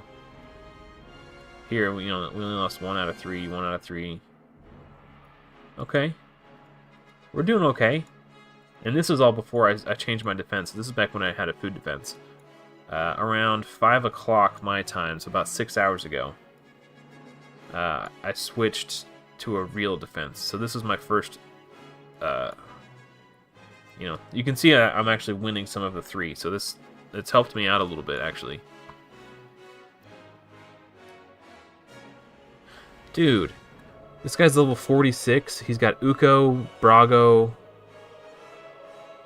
Yikes. These are 2 really good legendaries.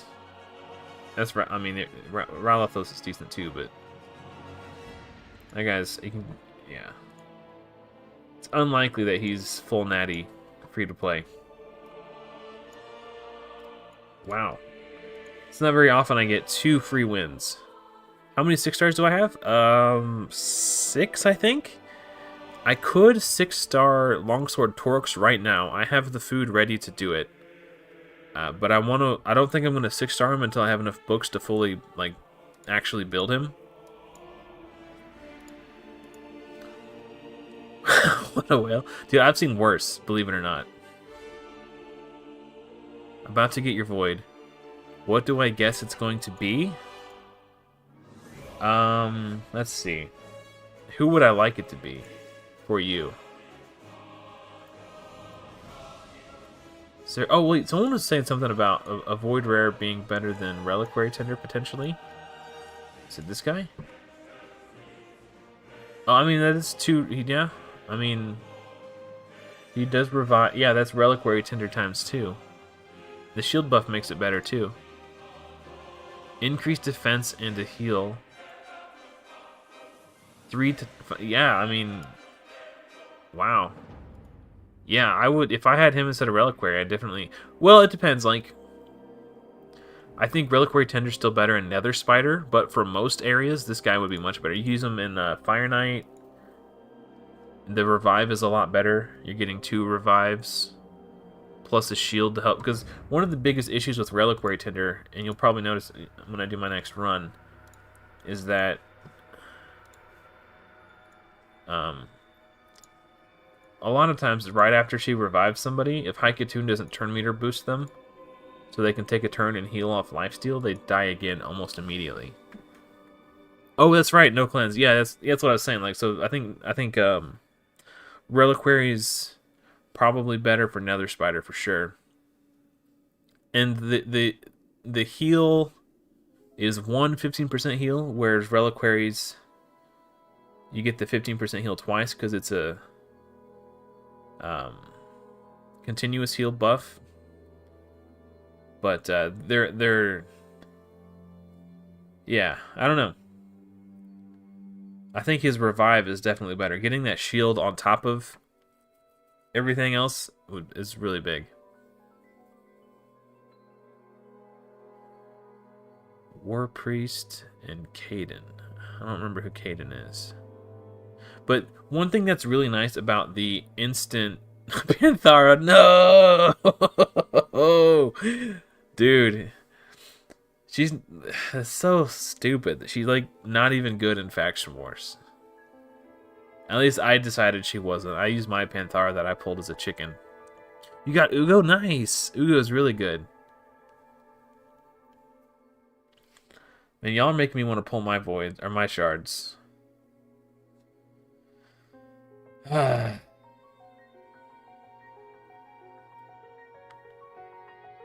Oh, yeah, right. I was thinking rares. She's acceptable for Fire Knight. I don't know. Like, she's like 2.5% turn meter. And there's only a chance to do it. I don't know. I'm gonna need more convincing than that.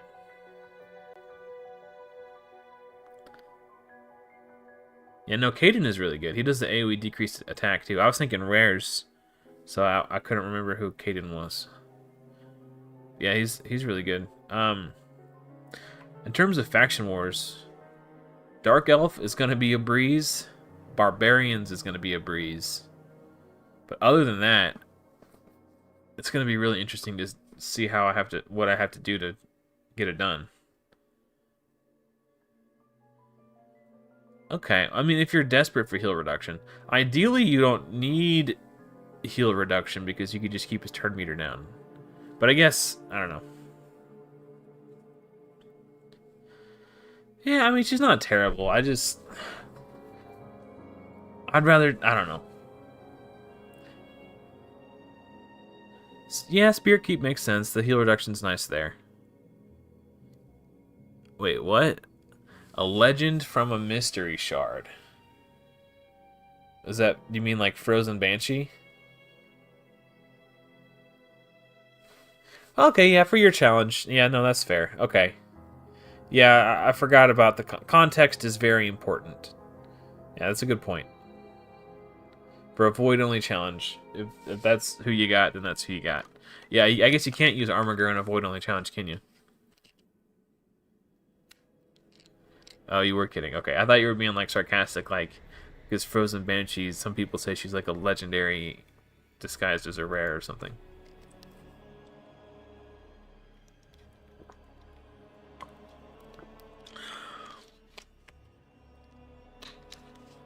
Woad painted, nice. I haven't had the pleasure of pulling a Woad painted. I think I might have one on my old account, but from what I understand, she's quite the healer. She got a good buff. She went from like one of the most worthless, does nothing champions to getting buffed to being like a really good healer. Whoever made the call, it was a pause it.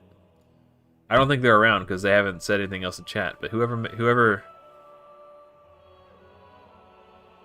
suggested, pause it. Suggested the Wrath of the Lich King soundtrack. Good call. Oh wow, that's funny.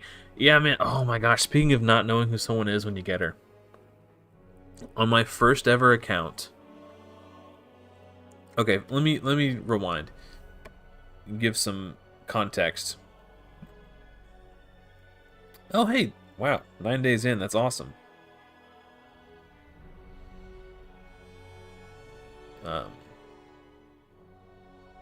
Sorry, I get distracted so easy. Rewind for context, just to give you some ideas about the way I like to handle it. I really enjoy problem solving and figuring things out on my own. If I'm not sure how something works, I will tinker with it and figure it out. That's how I like to test things in this game. Is this champion good? I don't know. Let me build them and find out. Like that's my approach. I like to evaluate things on my own. So when I first started playing this game, from the very first Void Shard I ever opened on my first account, I got a Seer. and I was reading her kit. And I got to her A3, and I was like, well, wait a minute. You're telling me that she removes all the buffs on my team? What a trash champion! So I used her as a 4-star chicken to rank up my Kale to 5-star. And it wasn't until like a week later, I think it was a video from Ash talking about the best epic in the game. Something like that was the title of the video, and I saw Seer on the thumbnail, and I was like, uh-oh, what have I done? So I watched the video, and I'm just like, no! So I stopped using epics as food after that, because you never know. So let that be a lesson to you guys.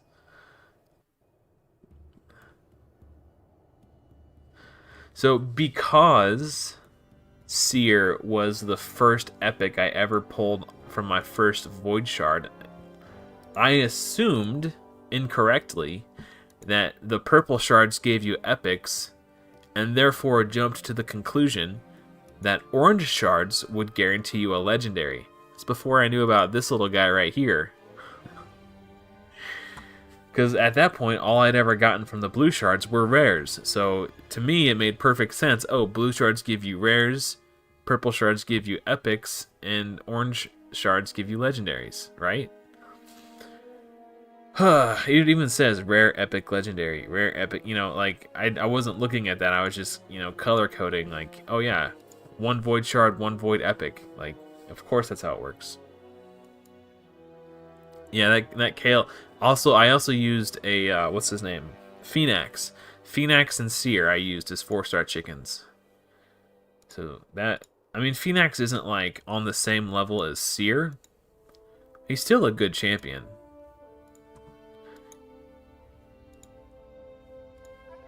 Definitely not food.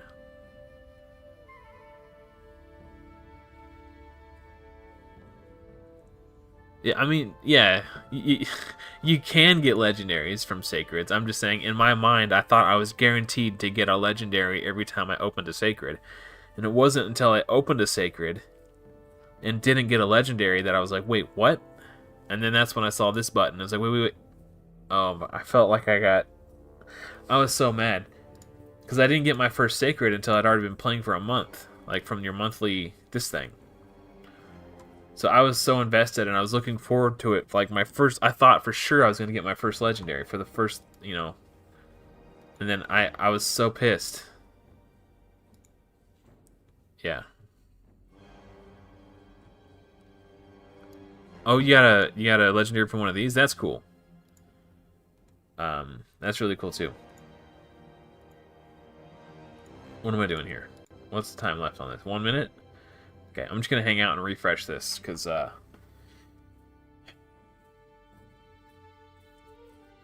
if I don't see any battles that I could win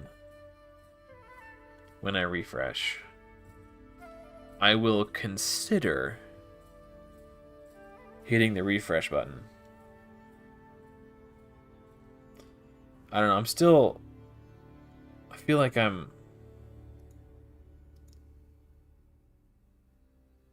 like, getting this win helped a lot.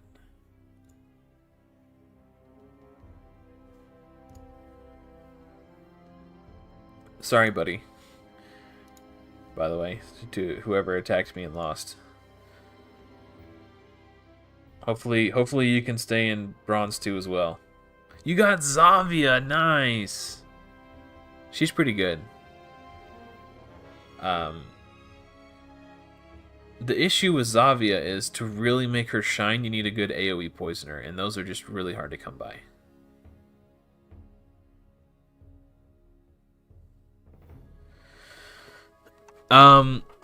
My advice for grinding masteries,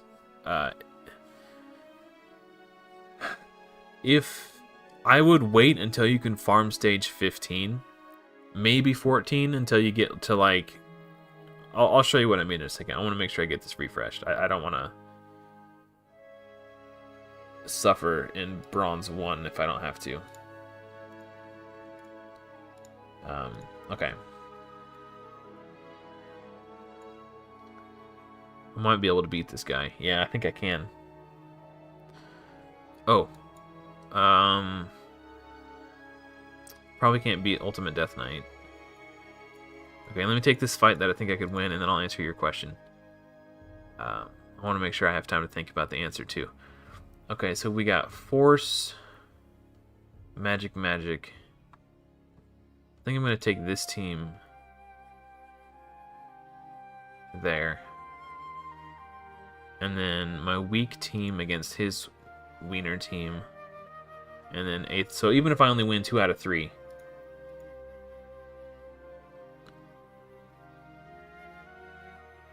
Oh, sorry, Glennis, what I mean is an AoE poisoner. So, like, Zavia is really good if you have a champion who can put poisons on all enemies. So when someone says AoE, that means it's a colloquial term from strategy games that generally means area of effect. So he counterattacked and placed Provoke on that Elhain again.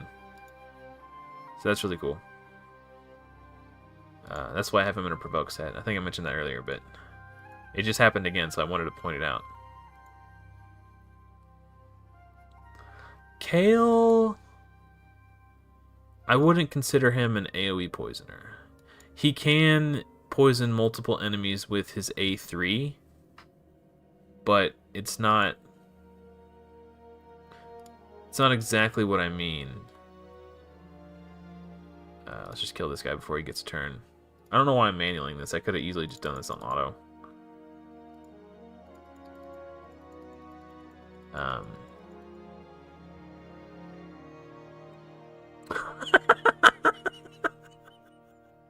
Yeah, Jay Pickens, they put that button in there a while ago. Yeah, I'm assuming that's what you're talking about. Where I was moving my teams up and down? Yeah. Oh my gosh.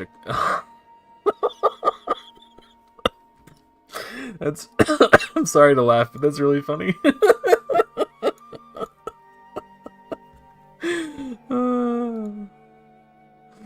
Yeah, you can switch teams. I'm sorry. 200 days.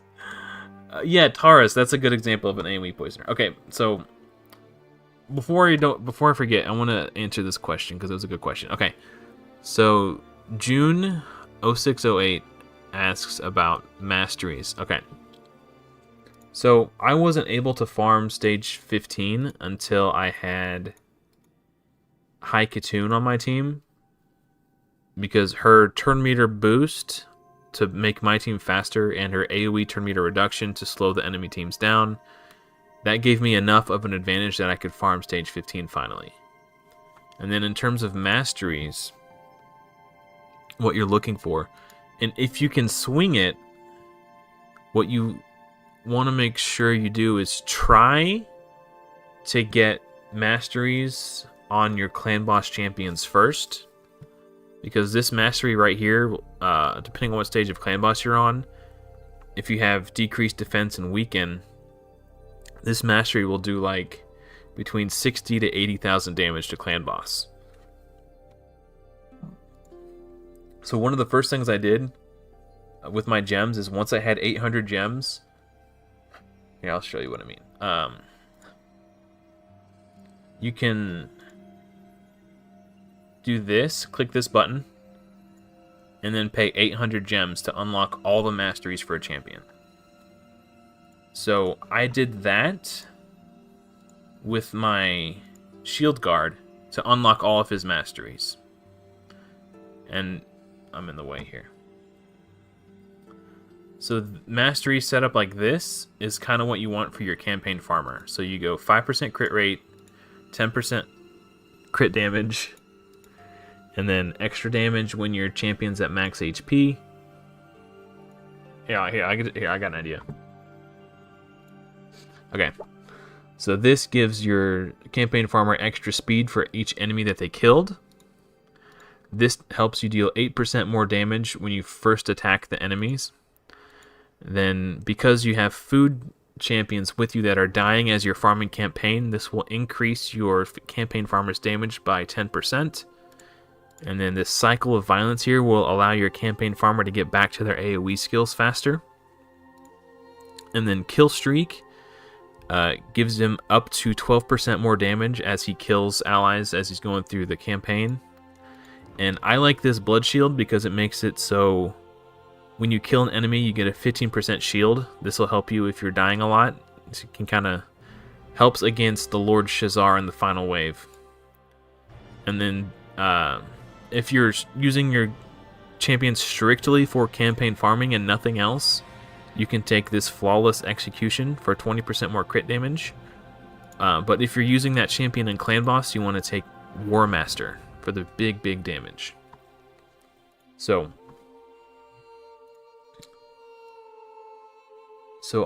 my first 800 gems on this account went to getting my Shield Guard's masteries. And then my second 800 gems went to getting masteries from my Aethel too. This is a full strict clan boss setup. So if you're getting masteries for a champion who is exclusively going to be used in your clan boss team, or at the very least, that's where you're going to be using them, you want to just take this 5% crit rate and then come down the far left side. 99% of champions want War Master, but if you have a champion who has a 3-hitter A1, and that's really the only skill that they're going to be using for the most... Okay. The real way you do it is it's really hard to explain. So, whenever they do an attack... So, I don't use Aethel's A2. So, she only ever uses her A1, and then her A3 to grant herself an extra turn, and then use her A1 again. So, because of that, every time she hits the clan boss, she's hitting 3 times.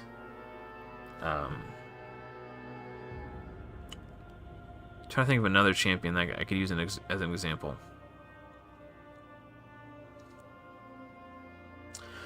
Generally speaking, War Master is better, but if you have a champion like Aethel who's hits like 3 times on her A1, and maybe the champion hits 2 times on their A2 and 2 or 3 times on their A3, you could also take Giant Slayer.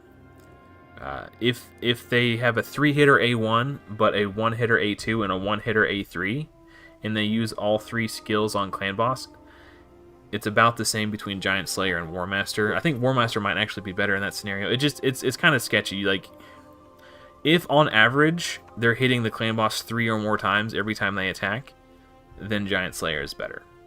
But you kind of have to like average out. Saphira explained it really well in a video he just did with Ash recently.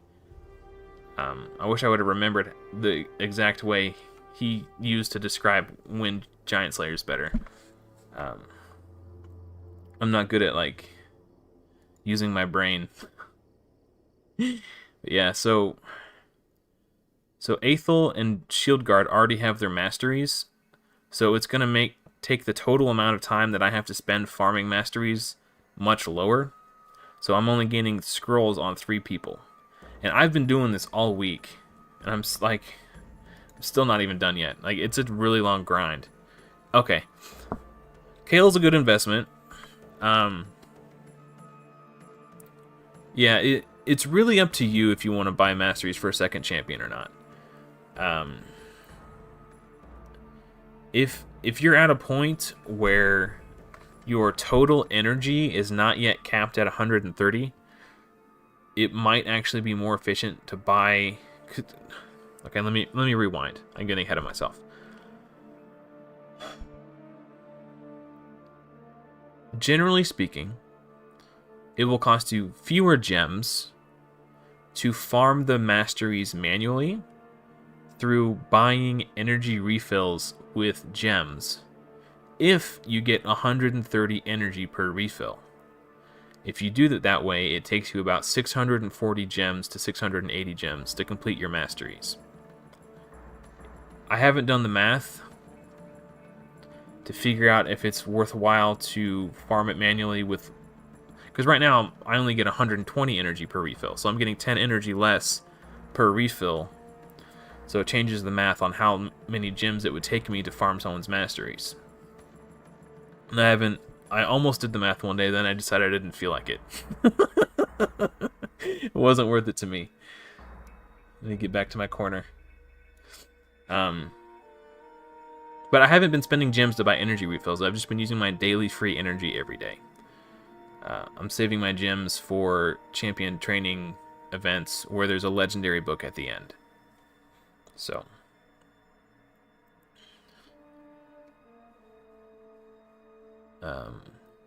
Okay. I got behind on chat. I had to ignore chat because I get distracted so easily, and I wanted to make sure I answered that question as well as I could because I felt like it was a good, important question. So let me get caught up on chat real quick. Okay, you're stuck. You're 30 days in. You're lost on what to do. Beat Brutal Campaign and got Dungeon to 11 from Fire Knight. Okay, Fire Knight 11's not bad. Got a team of 4. Just not sure on what to do now. Okay. I have a video called Who to 6-Star Next. And it basically talks about how to round out your roster. So, like, do you have a poisoner? Do you have an AoE damage dealer for dungeons and arena? Do you have a good support champion who could help carry you through the game? Like, someone who can do healing and shields, or, like, ally protection, something like that.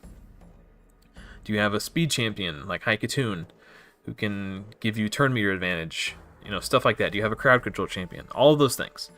So, if you're feeling like you're stuck, and you're not sure what to do, I would watch that video. It's just Who to 6-Star Next, and then there's a picture of Haikatoon on the thumbnail.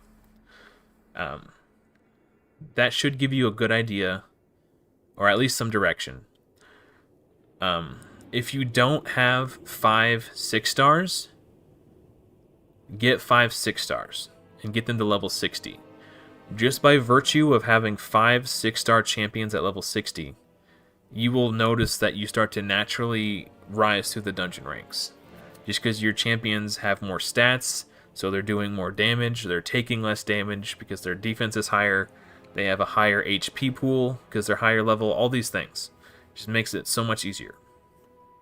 And then once you have your first 5 6-stars, try to farm Minotaur. If you can't farm stage 15 of Minotaur, I would consider buying masteries for another champion, because more masteries is more power. You're going to deal more damage, your skills get stronger because of like Master Hexer and stuff like that, you get War Master, you know, all these things. So if you don't have masteries for 2 champions, and you can't farm stage 15 Minotaur, I would recommend buying masteries for a second champion so that you can then hopefully farm stage 15 Minotaur. That's a good place to start. That's where I'm at right now. That's what I did. I got my first 5 6-stars, and now I'm farming Minotaur to get masteries. And once I have masteries on all my clan boss champions, I'm hoping that'll be enough to get me to Brutal. If it's not, I will look into investing in Gravesteel Killer to replace my War Maiden and clan boss. So hopefully that gives you some direction.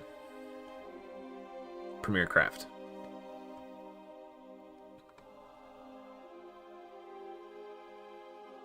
Rector, Taragi, and Eris. Okay.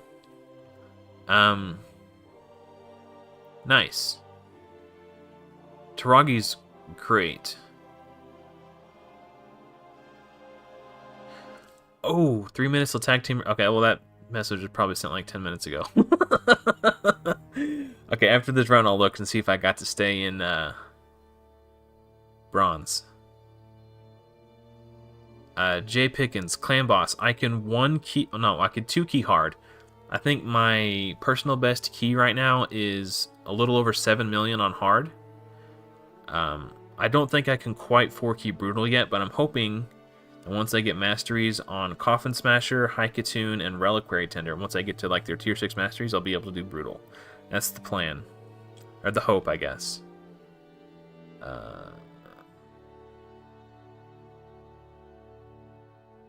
Karato isn't as bad as he seems.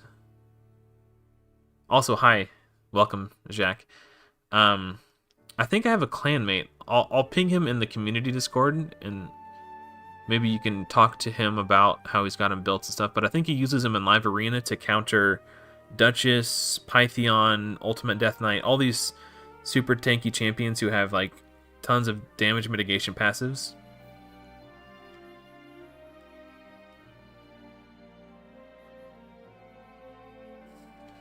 Okay. Alright, let's see. The moment of truth. Did I get to stay in Bronze 2? Yes! Nice! Woo! Look at that. We're already got almost... We're like 75% of the way there to getting another rare book. That's going to be huge. I mean... Karato is definitely better if you have Yumiko, but... Which my clanmate doesn't, the one that's using him. He's actually a big Live Arena guy. But his passive, where's he at? It's Shadowkin. Damage inflicted by this champion cannot be decreased by enemy passive skills or masteries, except by the passive skills of bosses. Damage inflicted by this champion cannot be increased by either this champion's masteries or ally passive, except when attacking bosses. Okay, so... what this means is Harima, Duchess, Pythion, all their huge damage mitigation passives that make them so good for Arena, gone, out the window. And because he's Spirit Affinity, he's naturally strong against all those champions. He's either strong affinity or neutral to all those problem champions. If you're struggling to progress in Live Arena and you pull Karato, consider building him as your damage dealer. But because his damage cannot be increased by masteries, the masteries that you take can be a little tricky. So what I would recommend, if you have Karato, is to go like crit rate, crit damage, Life Drinker, I don't know.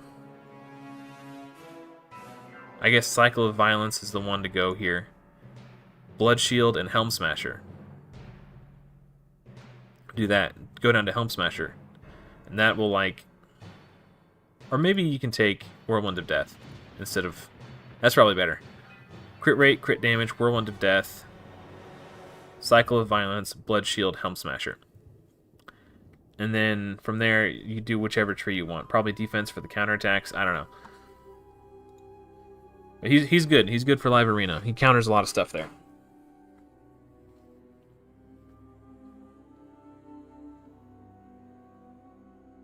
Karato passive does not work with Ignore Defense. Are you sure? Because... if that's true, player needs to figure out how to word their skills.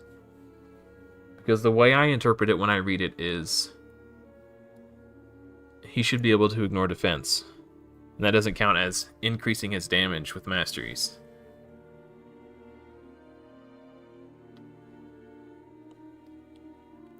Congrats on Bronze 4, man. Oh, I need to refresh. Classic. I'd like to stay in Gold 4, too. I'm getting 33% more medals per victory, so that's going to help me build my Great Hall faster. I'm not going to fight that Krisk. Okay.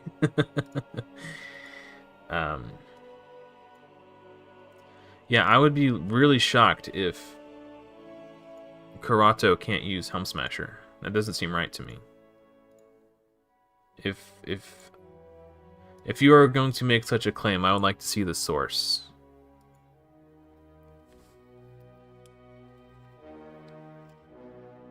Hey, you're welcome, Premier Craft. Again, sorry I'm behind on chat. I'm still... oh man, coming up short on the top chest always sucks.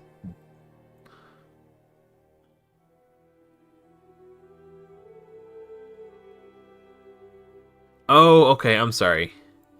I must have misinterpreted what you meant. Okay, I see. We're on the same page then. Yeah, he's really good at countering all those really tanky, hard-to-beat champions. And he just happens to be the right affinity for it.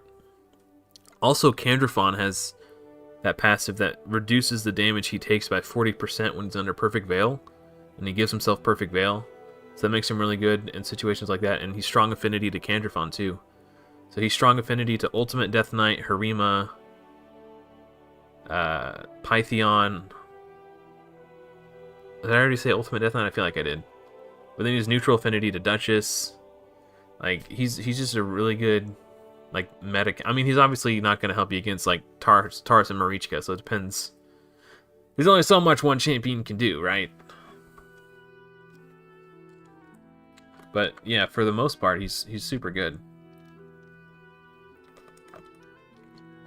Actually, before I make that claim, I should ask my clanmate how it's working out for him. Candrafon and Ragash, those are good setups. I think I used... When I was playing on my old account, I was using Stoutish Dragonbane and Mortu Macabre. Phoenix is interesting. Okay, yeah, I mean, anyone with Block Revive automatically has a ton of value with Sun Wukong in the meta.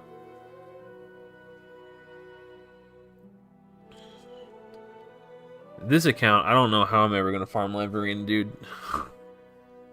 Like, as soon as I unlocked it at level 50, I was going against other level 50 players who just had insane rosters. I'm like, alright, well, congratulations on swiping your credit card. You beat me, I guess. I don't know what to tell you. Like, I really hope that Hell Hades and the crew at Fateless can pull it off, man. Make a game that's has as much depth as Raid in terms of its systems, but has a balanced PvP system.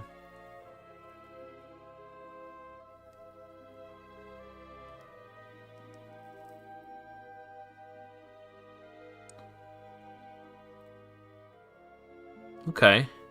Yeah, Kale works as a nuker early on. He's actually my favorite starting champion, for sure. What item should you buy in the bazaar? Well, personally, I am a firm believer that Drexlar Blood Twin is 100% worth the grind. Especially if you're free to play or low spend. Hey, thanks for hanging out, Mike. Appreciate it, buddy. Have a good night. So,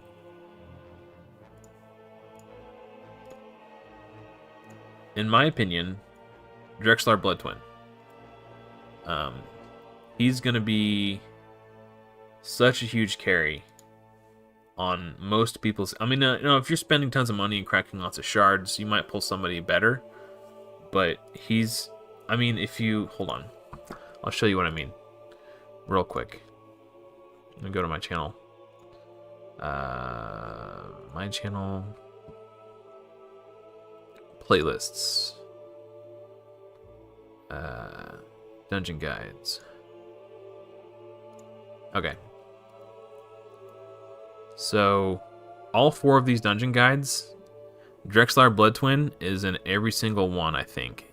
He might not be in the Ice Golem dungeon, but he's good for Dragon, he's good for Fire Knight, he's great for Spider, and on top of all of that, he's good for... Well, this rotation, he's not particularly great. I mean, you could use him, but like he counters a ton of Doom Tower bosses, too. He's actually not that bad for Griffin. Actually, now that I think about it. Yeah. I don't know, he's just a really great champion.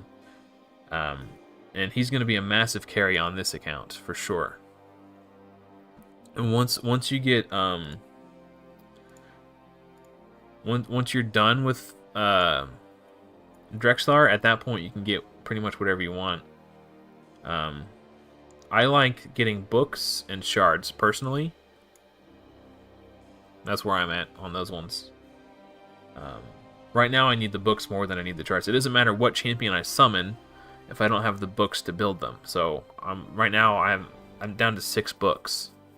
So I'm trying to get these as much as I can. And I think tomorrow when the clan shop resets, I think we're going to get books here again. Because it's been like 2 weeks. Slot 4. Okay, so this one. So I guess last week it was chickens. This week's it's brew. So hopefully next week it's books again. So I can start stocking up on... Oh, damn it. I need to spend this key. Ah, I waited too long. I need to spend it. Let's just hit normal real quick.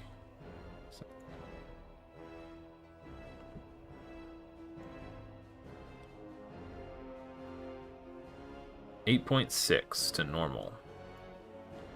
Okay. Yeah, so today I 2-keyed it with 13 million. So I think my first key was 7 point something, and then my second key was whatever 13.3 minus 7 point something is. I don't feel like doing the math. But yeah, I've gotten down to a really easy 2-key at this point. Oh, I need to do this. Let's do this real quick and knock this out easy. Okay, so last time I was in the Forge, I was talking about how I'm going to save all of my legendary bloodstones for deflection set. I've only got enough to craft 20 pieces, enough core hammers to craft 20 pieces.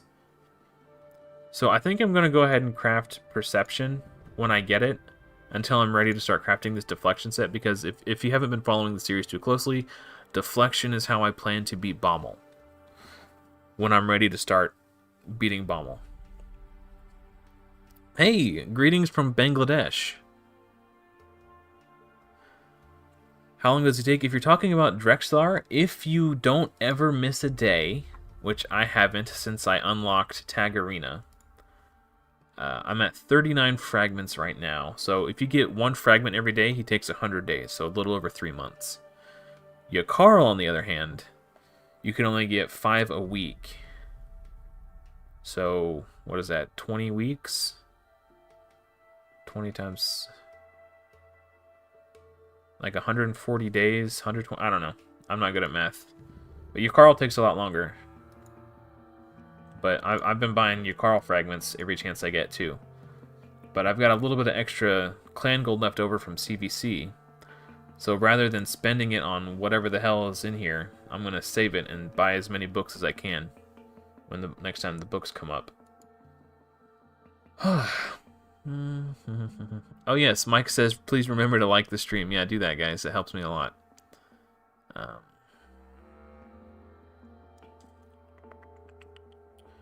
Yes, thank you, Sakib. I appreciate that.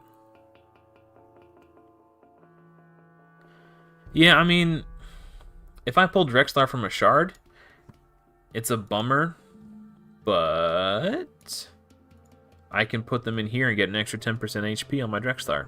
So, Faction Guardians. It's not the end of the world.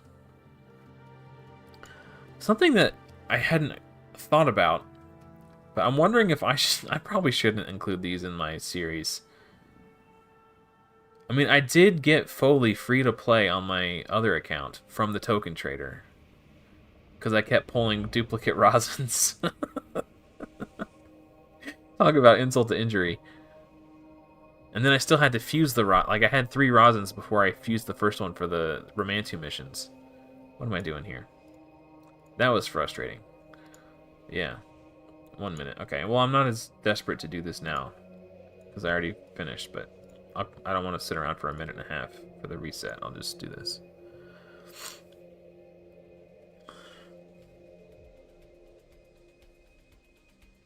Yes, if there's a ×2 event, that means if... Wait, ×2 means it doubles your chance at a legendary. I'll have to look at the event when I go back to my portal. Hey, it truly is my pleasure. I really do like helping people. That's why I got into making YouTube videos. I used to help people the old-fashioned way, which was go to Reddit, which, God help me. I hate Reddit so much. This is so much easier. Yeah. If you have an opinion that is different than the that which is considered the mainstream opinion, you get suppressed into submission. It doesn't matter if you're right or wrong. If your opinion is different than what the common denominator on Reddit is, you just don't have a voice. And as soon as I started shit-talking Reddit, my viewer count went down. I think I offended some Redditors.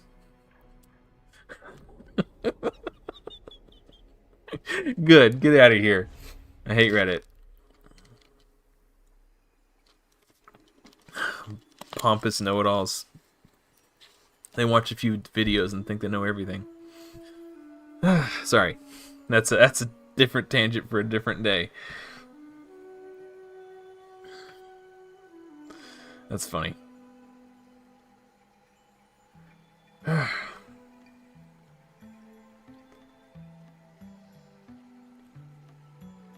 Yeah, I'll look at the portal again and see exactly what's going on, because I honestly I don't really pay attention to it much because the summoning events don't really affect my account. But normally if it says 2x, it means it doubles your chance of pulling a rarity, and if it says a 10x, then it means if you pull a champion of a specific rarity, your chances of getting that particular champion are increased slightly. I think out of every 10x I've ever participated in, where I actually pulled legendaries, I think 2 out of dozens have I ever actually gotten the 10x champion. One of which was Elva Autumnborn, and I think the other one was Lysandra. But every other 10x, I participated in, which was basically all of them for the nearly 2 years I played on that account, I whiffed. Like, the 10x is basically worthless. I remember there was a 10x, it was a 10x 2x for Valkyrie, and I pulled like 3 legendaries during that event, and I still didn't get Valkyrie. And as a free-to-play player, I had been saving my sacreds forever. And I ran out of sacreds, but I wanted her so desperately that I actually beat Nightmare Campaign to get this sacred down here for another chance. And when I pulled that shard, I got a legendary, and I saw the Barbarian background. I got so excited, but it was a duplicate Altan. I was so pissed. And this was before the Guardian ring too, so a duplicate was worthless. So pissed, dude. I hate this game sometimes. But that's another positive side effect of doing the rares only plus challenge is I'm not getting super worked up over shard pulls. Because who cares? I don't even want legendaries, let alone these super high powered OP ones. Man, I wanted Valkyrie so bad. Because that was before I had Unkillable and all that stuff. I think actually I did have Unkillable. I just wanted to build a traditional team so bad. I just think the traditional team is cooler. It's more badass if you can beat the clan boss by just making everybody super tanky.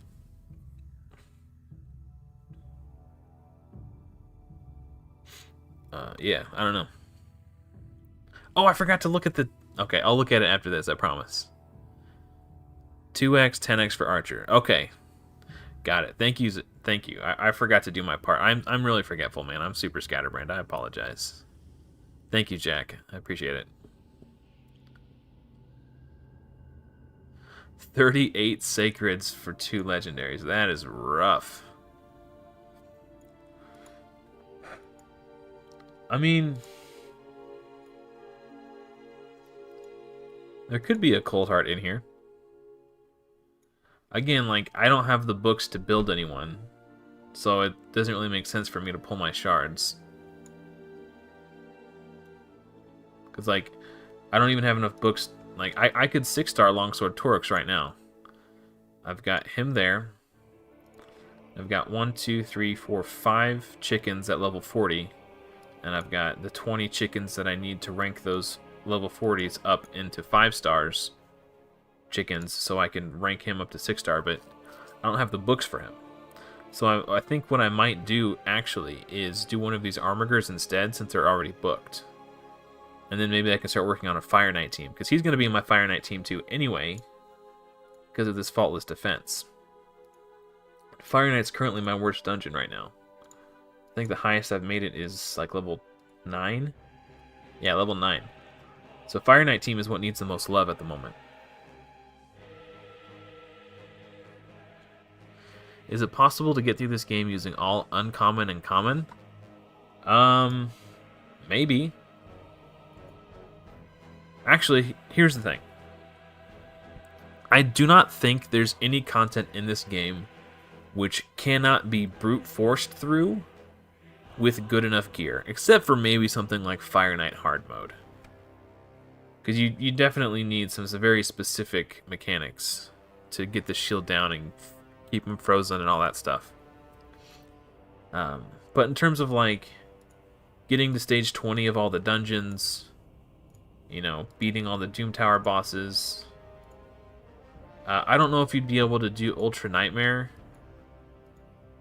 with uncommons and commons. So you really need like the big version of decreased attack, increased defense, ally protection, like all that stuff. So I don't know if you'd be able to do Ultra Nightmare with good enough gear. Maybe Nightmare, like with 4 keys. But if you're trying to use just uncommons and commons, you don't really need Ultra Nightmare at that point because you're just pulling mystery shards. So I guess Clan Boss is kind of irrelevant.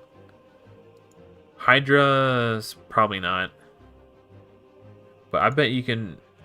Well, you probably get through Doom Tower normal. You might be able to beat Doom Tower hard if you can come up with a really sick strategy for Bommel. Like, I've got a plan for Bommel. I don't know if it's going to work. But I got a plan. Well, I don't actually... In terms of Ally Protect, you could use Guardian sets. I don't know, man. It would be really hard. Like, you would need some really good gear. And it would take you a really long time to get that gear because it would take you so much longer to progress through the dungeons. It just... But do I think it's possible? Maybe. Hey, Dark Crow. Welcome. Yeah, that's an interesting question. I'm certainly not brave enough to try. I think rares only is plus permanently accessible free champions is kind of where I draw the line. I think I could do it. With this challenge, I mean, even just a rares only and not including daily logins and stuff would be pretty dang hard.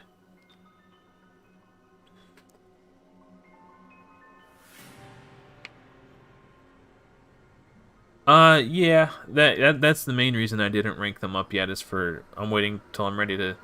I didn't participate in this champ training event, but I'll definitely do the next one. But yeah, so that's a ton of points just sitting there ready for the taking.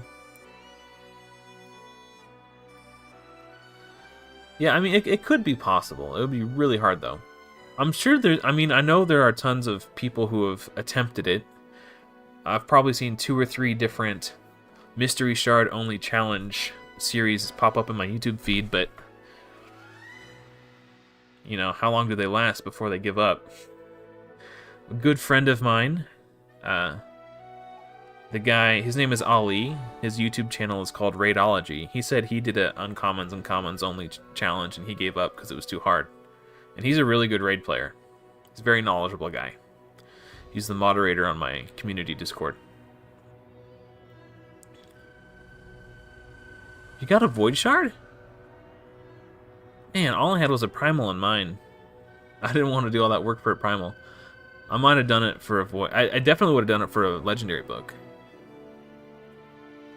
What level is your account, Dark Crow? I'm wondering if my account's slightly higher level, and that's why I got a Primal instead of a Void.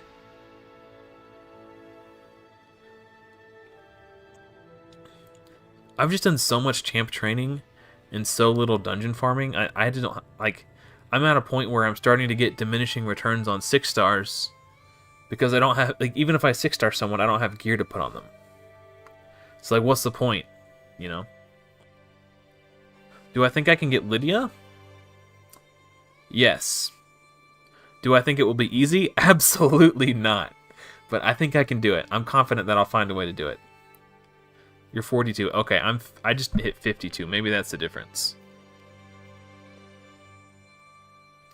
That's probably it.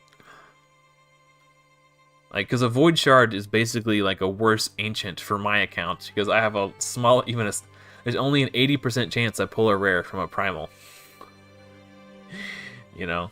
Which is what I want. I want the rares. For this account, Ancients are actually more valuable for me. Yeah, I've got... I think that a lot of what's going to get me through Faction Wars is going to be gear sets more than champions. Like, obviously, I'll still need good champions, but I think if I leverage sets like Shield set and Guardian set, stun sets, regen, stuff like that, it'll help me shore up the weaknesses of the factions. But some factions are going to be really easy. Like Barbarians, I'm going to have Sill of the Drakes, Yakarl the Scourge, High Katoon, War Maiden, and Shield Guard. Like, I will slay Barbarian Faction Wars. Dark Elf, I'm going to have Vizix, I'm going to have Mithrala. Like, super easy carry, right? It's factions like Knight Revs. I don't know if I'll have enough damage to kill the boss before he does the health swap thingy. You know, Lizardman, the boss that does like the ignore defense, like one-shots people. You know, factions like that have that boss, the Duelist is what he's called, are going to be particularly difficult. Yeah, like this little insignia tells you which boss it is, but I don't remember how to distinguish them. Yeah, so there's... Yeah, I don't know. I don't have anything for Dark Elf right now. Like, I'm just pile of trash right here. She can do a... No, it's this one. When it's booked, has a 100% chance of increasing the cooldown of one of the target skills by 2 turns at random. So I could potentially use her against the Eternal Dragon. She has a single target block buffs, which I could potentially use in Hydra on the Head of Mischief, assuming, you know, I could hit him and not get my target redirected. That'll prevent him from stealing buffs. And a weekend, like, she's not terrible. Like, I've got all these, like, edge case champions. Like, if I have to build a resist team for Bommel, she's got a 75% chance of doing decreased accuracy on her A1, and she's got a heal. This is just a fusion. I don't know. Ah, man, I don't know. It's gonna be hard, but I think I could do it. Yeah. If I ever pull a Kale, I'll probably build him for Faction Wars. I started with Aethel because I wanted to have access to the big version of Weekend. And then I've since pulled 2 Aethels. So I'm like, well, that sucks. I should have started with Kale. Oh,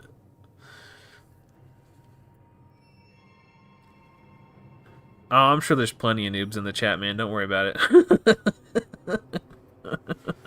No offense to the others watching, but we're all noobs in some degree. I've never even looked at the Cursed City, so I'm kind of a noob when it comes to that. A lot happened since I quit playing on my old account, so Mythical Champions, that's new to me. I had never seen Mythical Champions until I came back to the game. I haven't seen Cursed City. I already kind of had one foot out the door when Phantom Shogun came out. Like, I never farmed it. I didn't pay any attention to it because I was already displeased with the state of the game. So that's going to be something I'm going to figure out. I look forward to it, though. I probably won't spend a lot of energy farming it, but just trying to figure out how to beat the boss, I think will be a fun challenge. I still need to check out the Cursed City. I said I was going to do that later, but I said that earlier. I still need to use my Doom Tower silver keys so I can get the other refill.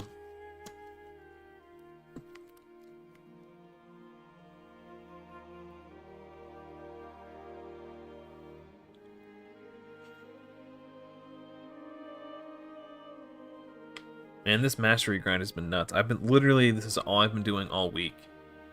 And it's a pretty slow clear too, so it's just been like... And it goes even slower on my phone.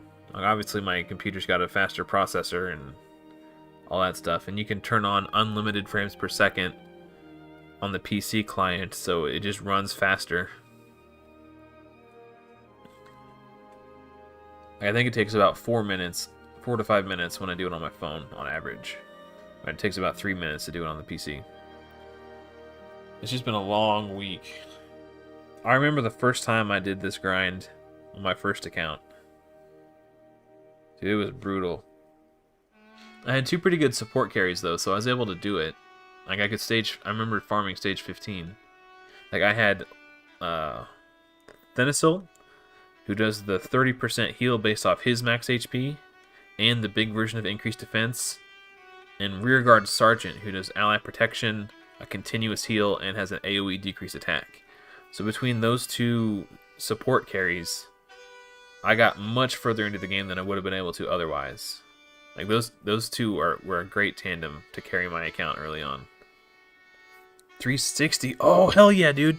We got War Master now. Boom! Okay. I've got another clan boss key. I was gonna save it for when the clan boss resets.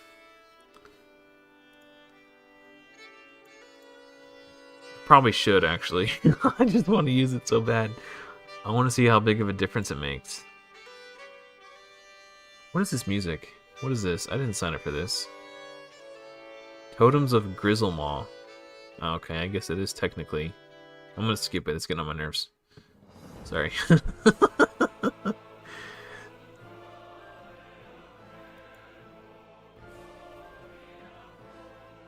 What was I doing? Oh, clan boss. Yeah, because I got the War Master. Okay, sorry. What's funny is like Haikatoon doesn't even have lifesteal, so I mean she still gains the damage from it, but she's not going to gain a ton of healing unless she's under 50% HP. Okay, so who still needs... I still want to finish her masteries. I definitely want Master Hexer or Sniper to increase the likelihood that she places a decreased speed on her A1, and then Master Hexer to have a chance to increase the duration of it. So that's what I'm going to finish on her. And then how close is she? 20... You need about 50 more scrolls. Okay.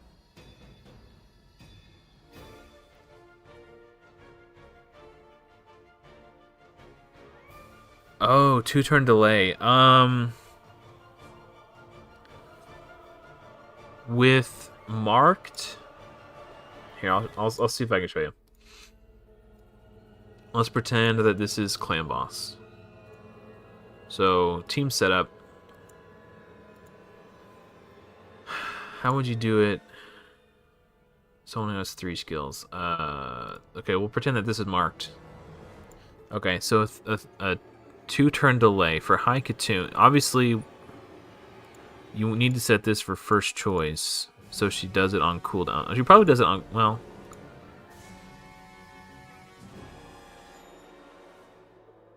The problem is this is a 3-turn cooldown, and this is a 4-turn cooldown. 2-turn delay. How would you do that? You can do opener.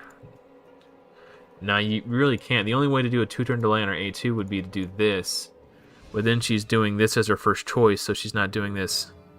There will be turns where each of these will come off cooldown on the same turn, and when that happens, she'll use this. I don't think you can. I think you have to manual it for a 2-turn. For a 2-turn delay. If this was a 3-turn cooldown, you would be able to do like opener, first choice, but because it's a 4-turn cooldown, it doesn't work. But for marked, you can do opener, her A3 is the block debuff, so you can do first choice and make sure she's fully booked, because these are, I think both of these skills on marked are 3-turn cooldowns. So you can do that with marked, but unfortunately I don't think you can do it with Haikatoon. I think you just have to do it manually, unfortunately. Just the price you gotta pay for that 2-1 team. Unfortunately. I think. Unless somebody knows another way to do it, I don't think it can be done. Full auto. Ooh. Let's see if I can beat this Cold Heart.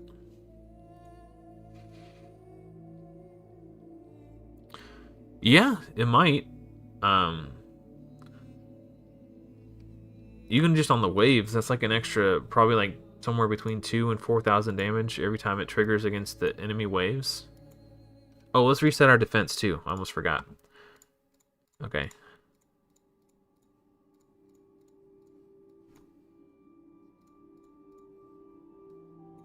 Alright. We good now. This guy reminded me. Good luck. Hopefully it works out, man. Yeah, War Master will speed up the Minotaur runs. That's a good point. It'll speed up my dragon farming. Makes Ice Golem a little tricky. But it's going to help out pretty much everywhere else besides... It's not going to hurt... It could hurt in Ice Golem. But the upside outweighs the downside, I think, for everywhere else.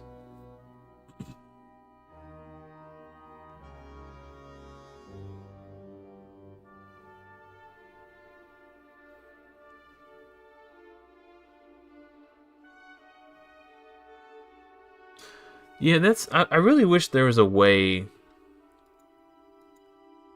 I mean, don't get me wrong, I appreciate that Plarium added some sort of AI setup at all. Like, that was a huge quality of life when they implemented that. But if there was a way that you could set it up to where it was way more customizable, like, okay, this champion, use your A1 3 times, and then use your A3. And then never, you know, it's like something like that. That would be way cool. Because then, you know, our friend here could do the full auto white whale much more easily.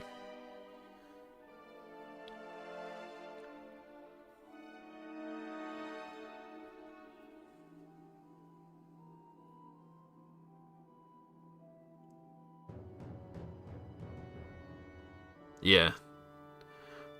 For sure, that's a good way to summarize it, Jack. It's definitely huge, but it's certainly not perfect. You pulled Frozen Banshee yesterday. Nice, dude. Yeah, she's really good. She's even got the accuracy all battles aura. Yeah. I'd love to pull her. Even if I did, I don't have the books for her right now. That is something that I would probably... Well, shoot, I don't know. Like, I would be super hyped to build Frozen Banshee. But then I feel like I'd also have to build Grave Chill. I don't know. I need books. I don't even want to pull my shards, because if I pull somebody I want to build, I'm going to want to build them, and then I'm not going to be able to get their full effect, because I don't have enough books to build them. I don't know. I've been going flip-flopping on that all week, whether or not I want to pull my shards for the weekly update video. It's kind of, you know, been a pattern that I always pull my shards during my weekly update video. But as fun and exciting as it is, there's really no point to it, because I couldn't really build anybody that I pull anyway. I've already got like a backlog of champs that I want to build that I don't even have books for.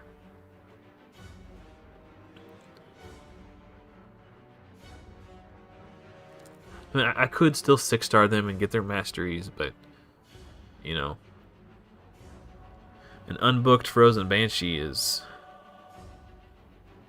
you know, it's not nothing, but she's definitely much less good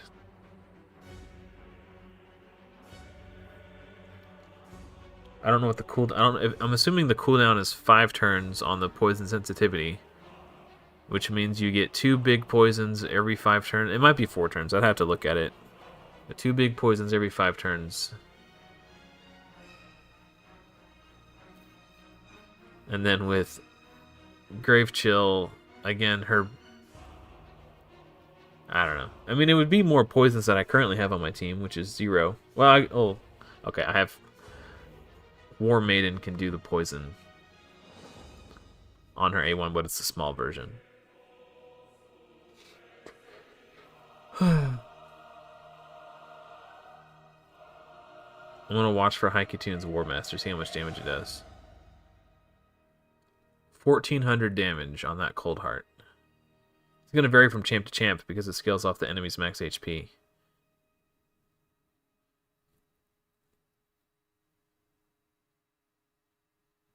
So she did about 2,800 damage. That's giving her like 50% more damage when it triggers on these regular pleb waves.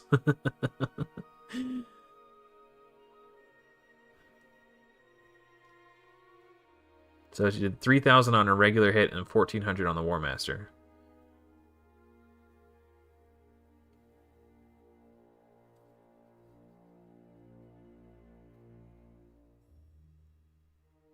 Yeah.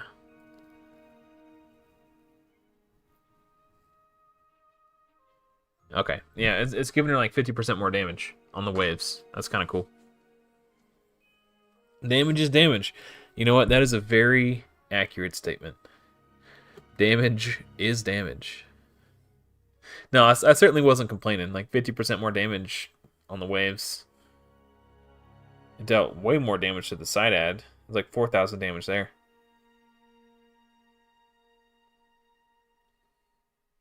There's a lot going on the screen. I'm trying to make sure I don't get it mixed up with her standard damage.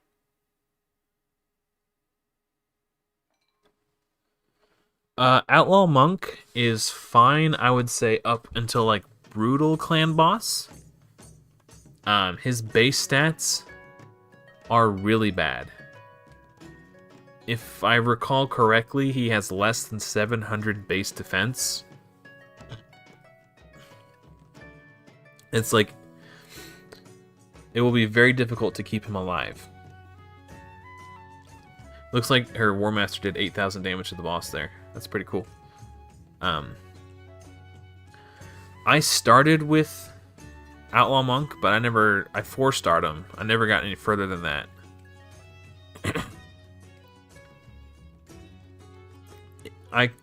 If I were to have 5-starred him, it would have given me a pretty decent damage boost. But I just got to a point where I pulled enough good clan boss champions that I felt like I didn't need to invest in him. If you don't have a good poisoner, he's an option.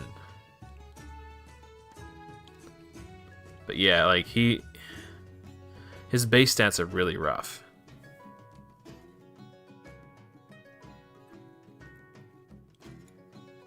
I don't know if I could recommend 6-starring him.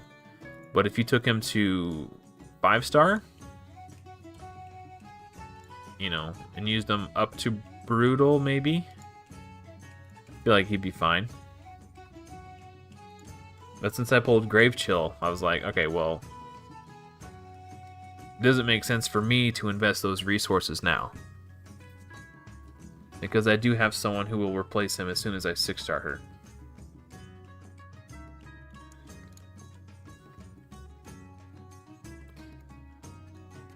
How many books does Frozen... Oops, not that one.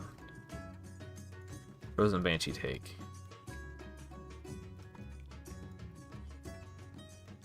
5 plus 4 is 9. Plus 6 is 15? No way. Yeah? Well, I wouldn't need to fully book this because she'll never use it anyway, but... Let's face it, this skill will get booked. That's just how it goes. So 15 books. 6, 10, 14. So nearly 30 books between the two of them. if I pull Frozen Banshee, and I still need to book my Torax too, who takes 7, 5, 13. Damn, dude. I'm dying out here. I might just use epic books. I started to go off on this tangent earlier, but I didn't finish. So this is the next epic I'm going to build. And after that, probably not going to build anyone else until I get Archmage Helmet. And then Akoth the Seared comes after... Oh no, Rian the... Wait. Surely Akoth is before Rian. Maybe I'm misremembering. I really hope this is wrong and I get Akoth before Rian. But Akoth, if you look at his skills, books don't increase his chance of placing burn, nor do they affect the cooldown. He gets 1 turn cooldown here. I mean, you don't have to book Akoth to get his HP burn, which is like the star of his kit. So you could run Akoth without books. So with that said, so I'll need 9 epic books for Dark Elhain. And I get 1, 2, 3, 4, 5, 6, 7, 8 more between now and then. So even though it's like you're not supposed to, which for most people I would say don't. For my account, like why not? Like who else am I going to use them on? So I might just use epic books. I haven't 100% decided I'm going to do that. But, you know, it's something I might do. Haven't decided yet.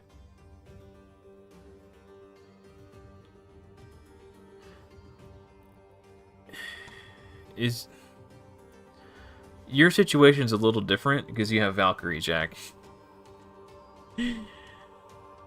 Yeah, I mean, you can get away with a squishy. Also, Thane does way more than Outlaw Monk. Like, in terms of poisons, they're about the same. They're actually exactly the same. But Thane's also doing decreased attack, decreased defense, and weaken. And she does more raw damage when she attacks too. I get the comparison that you're making. They are both each very squishy champions, but Thane brings enough to the fight that it makes it worth it for her.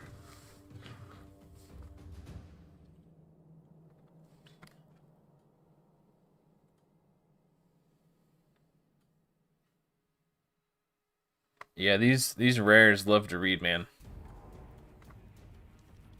I'm gonna have to really like they only let you buy 5 rare books from the clan shop when it comes up, and it only comes up once every 3 weeks. That's so stupid. Yeah, I might just start using epic books. I wouldn't recommend the average player do that, but I already know that Dark Elhain is the only epic I'm going to build anytime soon.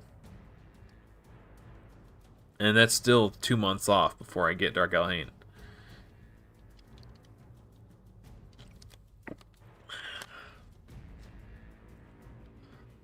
See, there you go. You can't awaken an uncommon either. So yeah. That definitely makes a big difference.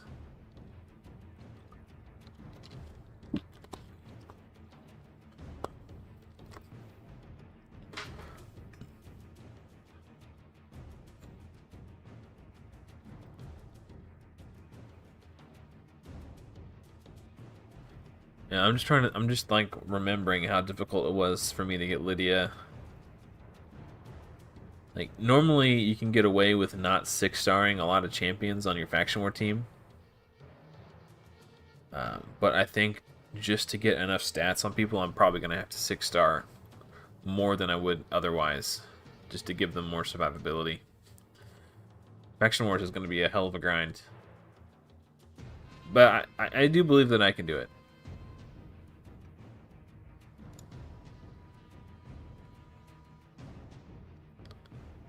Okay, I don't recognize this soundtrack. Oops. I don't want to get demonetized. I mean, what is this? Burning Crusade soundtrack here.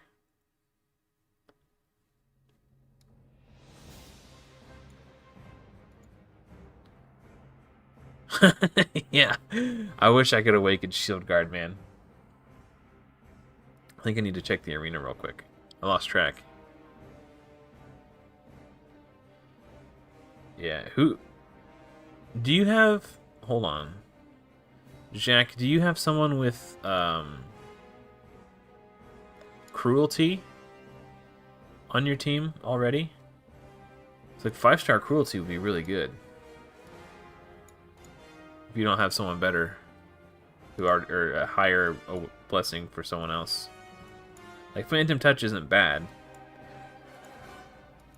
but if you can do a 5-star cruelty, that'd be really good.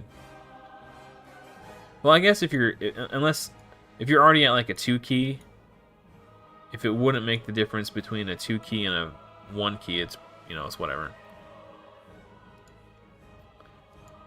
It probably doesn't matter that much. But if you're like really close to a 1 key, or if you already have a 1 key, I guess it doesn't matter either. Just do what's best for most, you know, the blessing that would help her in the most places. I do have a 1-star cruelty on my High Katoon.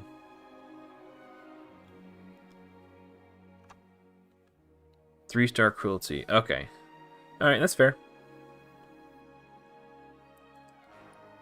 Is that your Deacon then? Are you still using Deacon on your Clan Boss team?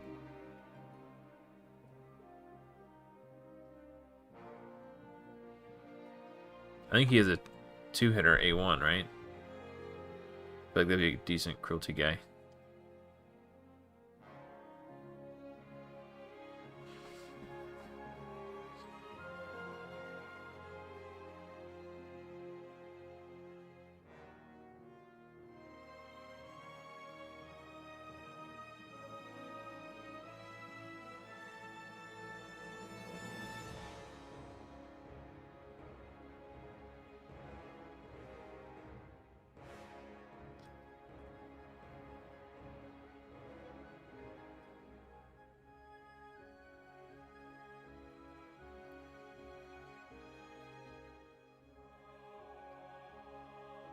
I'm gonna be just about out of gas here. Oh no, I guess I still need to do my Doom Tower battles. Alright, I'm getting tired though. Maybe I should just do the Cursed City. Yeah, I've been streaming for 3 hours. My brain is... It's exhausting.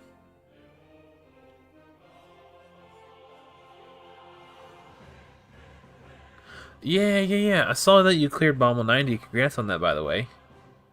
The team that you used was actually kind of similar to the team that I used the first time I cleared it. So you used Acrizia, and I used Walking Tomb Drang. That was like the biggest difference. And then where you used Sifi, I used Duchess. So those two are pretty comparable in what they bring. So yeah, our teams were actually very similar. Obviously, I would, you know, Acrizia dunks pretty hard, but I didn't have her. Walking Tomb Drang was my secondary damage dealer after Geomancer.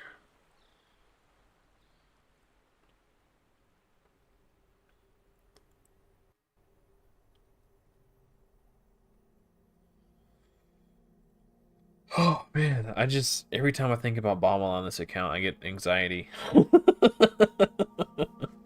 I really don't know if my plan's gonna work. Okay, let's take a look at Cursed City. Alright. Welcome to the Cursed City. You'll need to clear stages across 4 districts by moving along paths and defeating enemies. Before climbing the Eclipse Tower and fighting Amius, the Lunar Archon. Okay. Oh, snap.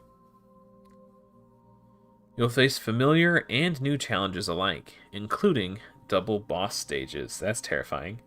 Taking on 2 of Teleria's familiar foes at once will reward you with an Eclipse Key, as well as other awesome rewards.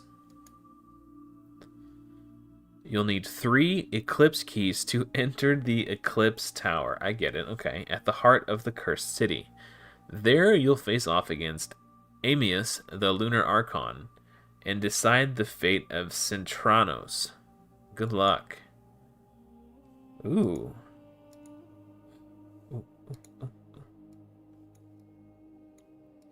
This guy's cool. Carnage the Anarch. Hell yeah, brother. What does this guy do? This champion's crit damage increases by 1% for every 3 points of accuracy they have. Ignores 10% of the target's defense for each debuff they're under. Oh, arena battles. I thought it said all battles at first. That's still pretty good. Transforms. Oh, right. So transformed. Okay. Attacks all enemies 2 times. If a target is killed by the skill while under 3 or more different debuffs, places block revive on them. Why not just give him a straight up block revive? Oh well, whatever. Maybe that hits too hard for that. Ignores shield, ally protection, and unkillable. Potentially. Okay. An A1 with a passive effect. Okay, attacks one enemy 2 times, heals the champion with 20%. Okay, that's decent. Whenever an enemy hits this champion or an ally, has a 50% chance to counterattack with this skill. This chance increases by 10% for each debuff on the enemy. Wow. Oh, that's right. Okay. Sorry, I've never seen this guy before. Each hit this champion deals from skills has a 50% chance of applying debuff spread effect. Wow. Whenever this champion kills an enemy, has a 100% chance of applying debuff spread effect, taking all debuffs from the target and placing them on all enemies. Cannot be resisted. Transform, okay. Attacks 3 times, block passives, cannot be removed. Second hit, block active skills. Okay. Third hit steals 100% of the target's turn meter. Talk about Fire Knight champ. Okay.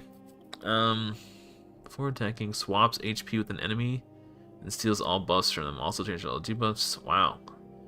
It places a seal debuff. This debuff cannot be removed. This debuff cannot be resisted. What does seal do?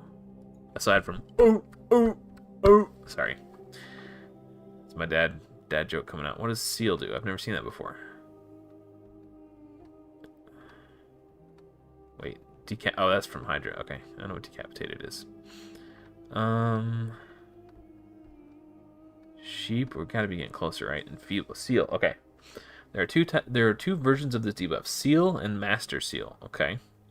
The Seal debuff blocks effects from gear sets and masteries, except stat boosts gained by artifacts and accessories, as well as masteries that only boost stats, like Blade Disciple, Flawless Execution, etc. Okay. Master Seal is an enhanced version of this debuff, which additionally blocks effects from blessings, except stat boosts. The Seal and Master Seal debuffs don't block effects that were activated before these debuffs were placed. Holy moly, that's nuts. It's some really cool outside-the-box game design. I like that. 50% chance of removing one random buff from the target. Whenever an enemy hits this champion or an ally, 50% chance to counterattack. Okay, so that's the same in both forms. Wow, that guy's really cool. I'll probably never get him, but who knows? Maybe. Stay tuned to find out. In 3 years, we'll see. Sorry.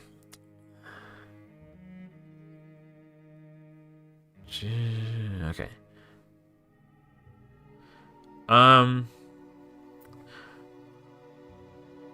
What I think I was doing was when I used Drang's AoE, I would then use his A1 to manually attack the bomb. I had to beat Bomball on manual the first time I did it. So I'd attack the bombs that had burns on them to deal damage to Bomball so I wouldn't take down Geomancer's burn. You get free souls for him once you get him. Wow, that's cool. So tons of accuracy. Wow, okay. Let's check this out. Okay, first look. I want the energy. Can I go here? Okay. Every stage has a requirements that you must meet in order to complete it. They might restrict the rarity, faction type, or affinity of champions you can. Okay, so it's like Doom Tower Secret Rooms. Alright, Jizzo, get in there, buddy. Wait, what? Do I have to use 5 champions? Will it not let me in unless I...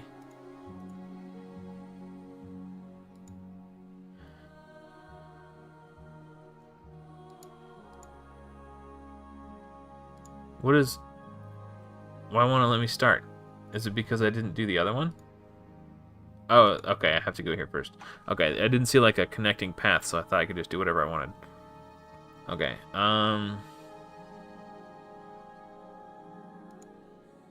Okay, I'm glad that it does this automatically. That's nice. Oh, okay, I see. Thank you. All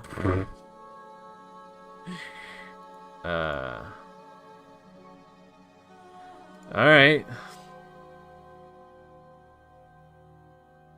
My guy's got some faction war gear on. Okay, I need to beat them in order. Okay, I got it. I thought it was more like free range. I see now. Just gonna hit auto and see what happens. I'm probably gonna get smoked. So if I can't beat this, am I just stuck?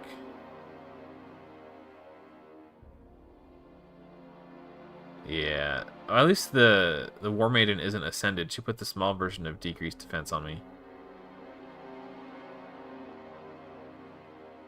The fact that they're level 90 is gonna make this rough. I mean, I built Jizzo to 50 so he can solo the boss in Lizardman Faction Wars, because I got the quest to defeat a Faction Wars boss on the day that Lizardman was open. He was the only champion on my account that I thought could do it. Yeah, okay. Nope, so just that's it then, huh? We're all done. Oh, this is on hard. Why does it start you on hard? Plarium! Shame on you!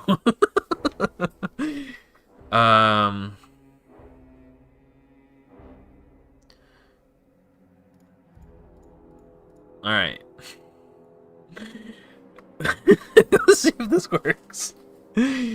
Alright. Nope.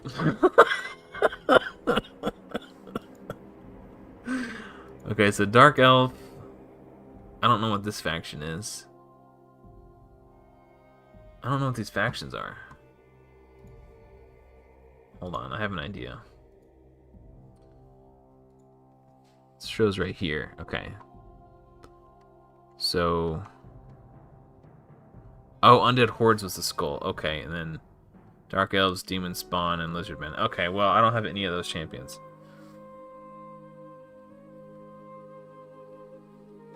Okay, I see what you're saying. Alright, thank you. Yeah, okay, well, we're clearly not equipped to deal with Centranos right now.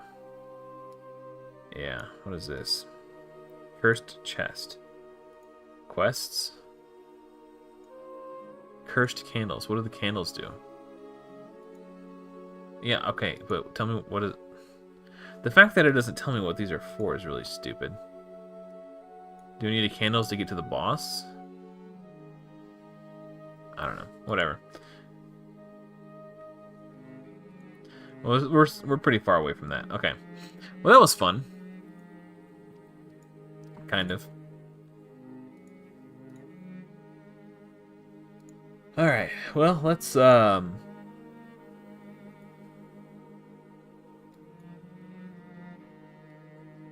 Oh, I still need to finish these for today, too. Okay. Need to do 4 of these. Oh, okay. Okay, so the candles fill the bar to the chest. Thank you.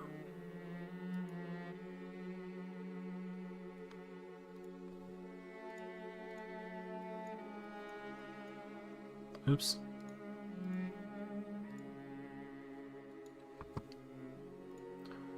Normally I don't bother with 1-stars. But I don't want to open a bunch of mystery shards right now, so that's what I'm using. I want to wait until there's like a champ training event that overlaps with a shard pull event. So when I'm cracking all my ancients and feeding the 1-stars into each other to level them up into 2-stars, I get to double dip.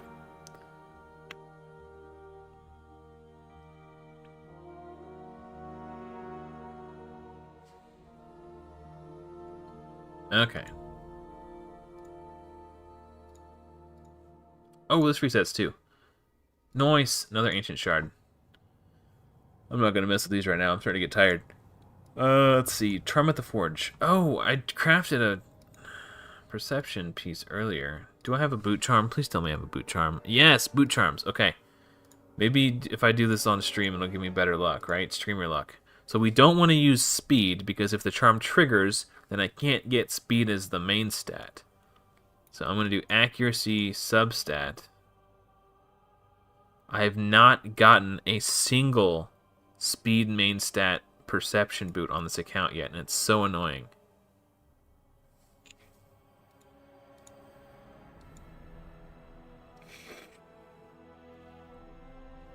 Defense percentage with speed and accuracy in the substats. It's not... It'll be a long time before this account can utilize something like that, but I'll keep it anyway.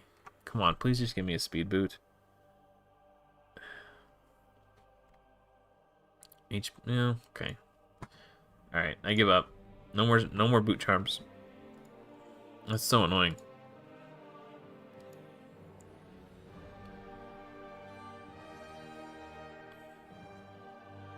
Okay, I got you. Yeah, man, it sucks that you lost the Archer event. You were pretty far ahead, weren't you?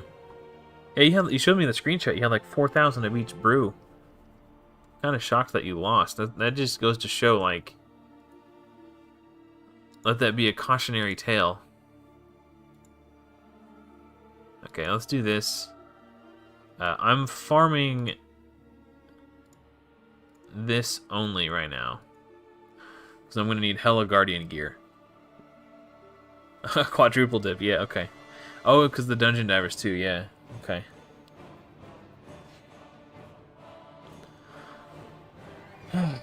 Oh, you ran out of silver. Oh, man. That sucks. Couldn't even use all the brews. I guess that would get very silver intensive. I've actually crafted, during CVC, I cracked all my... I cleared out my forge. Yeah, I got 103,000 points this last CVC. But, yeah, I cleared out my forge and I got some keepable 4-star Guardian gear. Like, it's not amazing. You started with 30 million silver and you still ran out? That's crazy. I mean, you had like 20,000 brews. So, that's nuts that you still lost. Wow, dude. Burned 30 million silver on brews and you still lost a champ training event. That's nutty. So even though I'm only getting 3 and 4-star gear, like, if I get like a weapon with like speed and accuracy on it, or like speed and defense percentage, stuff like that, like good high value stats, even if it's only on a 4-star, I'm still keeping it. Just because the effect of the set is so damn powerful. And I'm going to be relying so heavily on this set to progress in a lot of areas like Faction Wars and Clan Boss. I think it's worth keeping some 4-star pieces.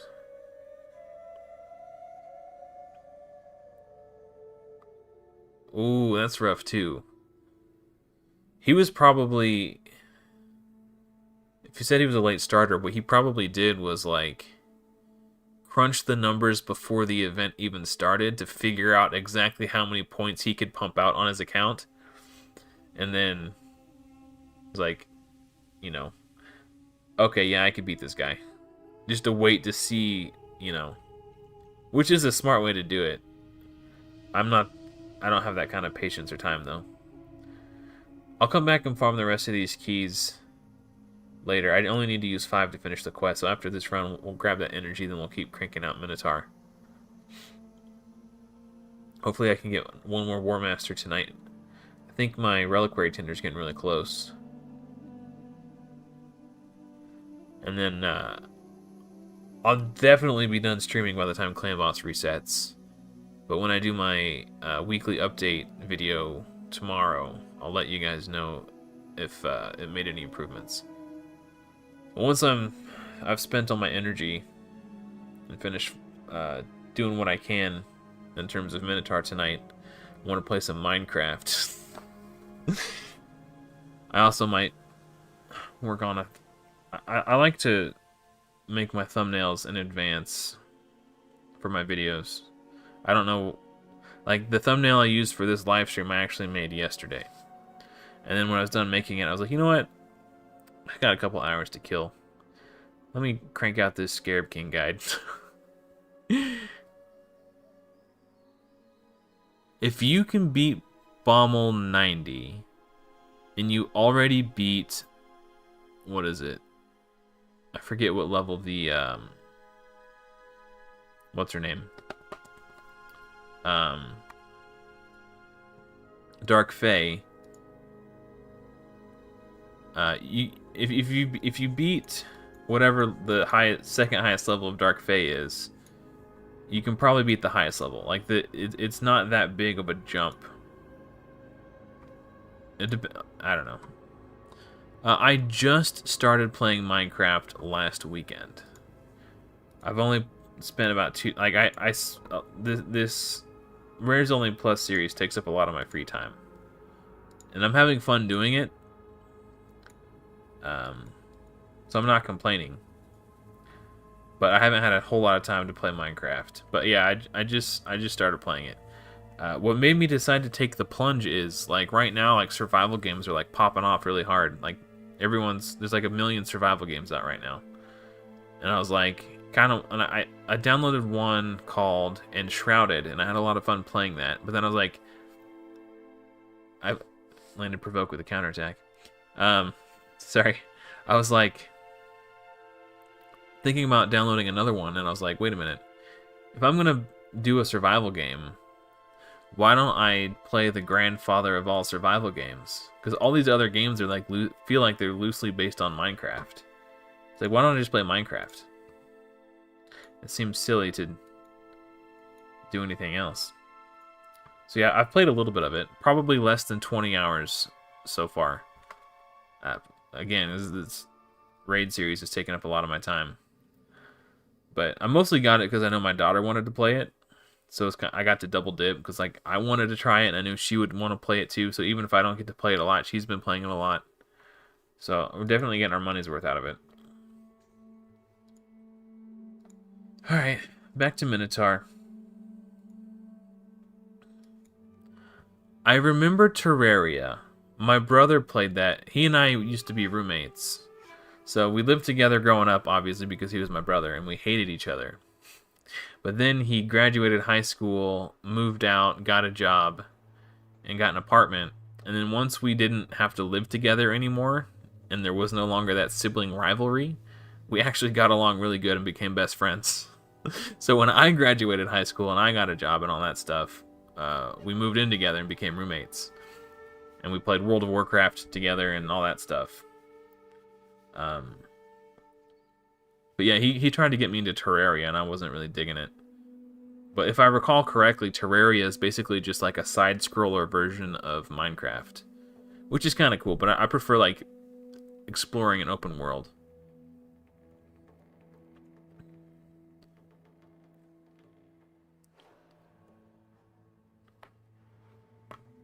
Yeah, it's been kind of cool.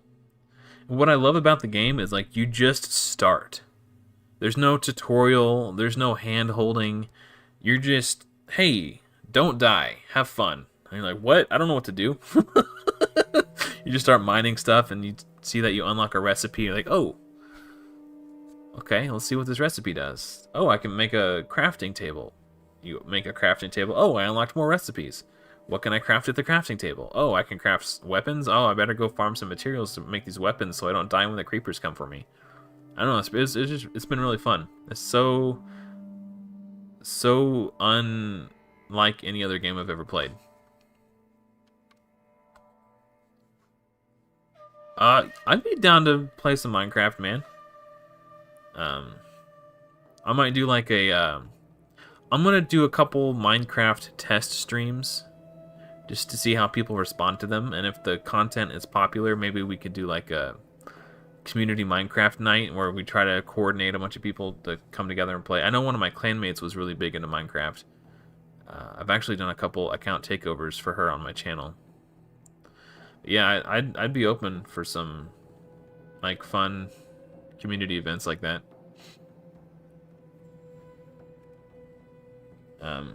But yeah, if I'm not going to stream it, I'd probably just prefer to play by myself, because sometimes it's just nice to just chill. And what I like about the game is that you just kind of do whatever you want. It's a very relaxing, soothing game. Like when you're playing WoW, you have quests. Like, complete this quest, go kill these 30 orcs, and then bring back their heads. You know, I don't know. In Minecraft, you just... I don't feel like fighting these creepers. I'm just gonna dig a hole in the ground and bury myself so they can't fight me, and then I'll come out when the sun comes up. I don't want to fight. I just want to build. I just want to dig a hole. I want to tunnel to the center of the earth. You know, I got to get the Arkenstone. I just refreshed Arena, didn't I? Ooh, fancy. Okay. Pretty sure I just did this, right? 10 minutes. Okay, I got time for 2 or 3 runs.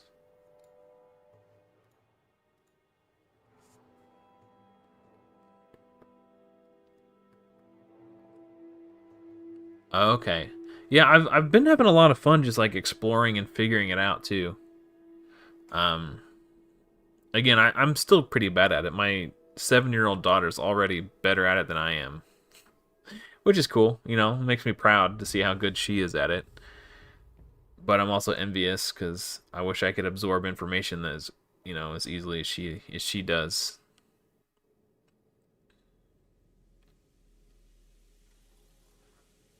I think the rarest, I don't even know what it's called, mineral that I've discovered in Minecraft. I've discovered copper, but I have no idea what I'm supposed to do with it.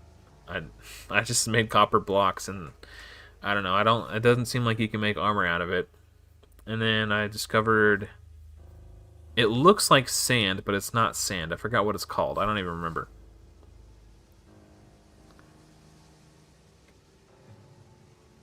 Oh, I don't think I've discovered any iron yet. I'll have to keep an eye out for that. I'm also like kind of, it's so scary to explore because like you start seeing the sun go down and you're like, oh shit. The zombies and creepers are gonna start coming out. I need to take shelter. And then like the skeletons that can shoot you with the bow and arrow, it's a pain in the ass. Like it looks, if you watch somebody play, you're like, this game looks so lame. Like the graphics are cheesy. Like how did you die? Like this, but when you're playing, it's like, man, this is harder than it looks. The copper is decorative. You can make lightning rods and spyglasses out of them too. Wow. Okay. Yeah, I think I killed a witch and got a health potion. And I drank the health potion and I unlocked a recipe to make glass bottles, but I don't know how to get glass to make more, and I don't know, I'm assuming you use the glass bottles to make other recipes. I don't, it's just so cool to like discover and explore. It really has been a lot of fun. It's such a chilled, laid back. I don't have a bed. Well, what happened was, I told the story earlier, but I don't think you were in the stream. So I was playing. My daughter asked if she could play, and I was like, yeah, sure, that's fine. I gotta go to the store anyway. So I was teaching her how to use the mouse and keyboard, because she's never, like, moved with WASD, and she's never used a mouse before, really. So I stuck around for about 10 minutes, and well, I was confident that she had the hang of how to use the mouse and keyboard. I went to the store, I came back, and she had already made more progress in the 20 minutes that I was gone than I made in like the 5 or 6 hours that I had been playing for. And one of the things she did is that she made me a bed, and I was like, hey, how did you... What? Where did you acquire this knowledge? So I started a different world because I didn't want to like cheese the progress. Like I want to figure it out on my own. Like I wasn't mad at her for, but I feel like that would be like cheating. You know, I want to earn it. You know, I like the struggle and overcoming it. That's why I'm doing this challenge. I like it's fun. You smelt sand in a furnace. Oh, okay, that makes sense. I don't know if I have a furnace built or not. I know I've got the crafting table. I have... I forget what it's called. Like a fletching station where you can make arrows or something like that. I don't know. I've got like a storage chest. I've got... Maybe I do have a furnace. I guess I just haven't used it. I've got 4 things next to each other. I don't know what they are. Maybe it's probably a furnace. No, wait. I don't remember. I don't know. I haven't really played since last weekend because I've been busy doing stuff for Raid, for the YouTube channel. So once we're done streaming, I'll get to play a little bit more tonight. So I'm looking forward to it. I'll probably get my weekly update made tomorrow as quickly as possible, so I have a little bit of free time to play Minecraft after too. I'm not gonna rush it, but I'm gonna do it as early in the night as I can, so I have the rest of the night to relax and play Minecraft.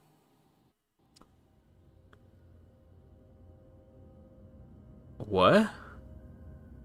Okay, well that would explain why I haven't been able to use it. I just assumed because I didn't have any materials to craft arrows. So you could hire a villager to make arrows for you? Is that what I'm understanding?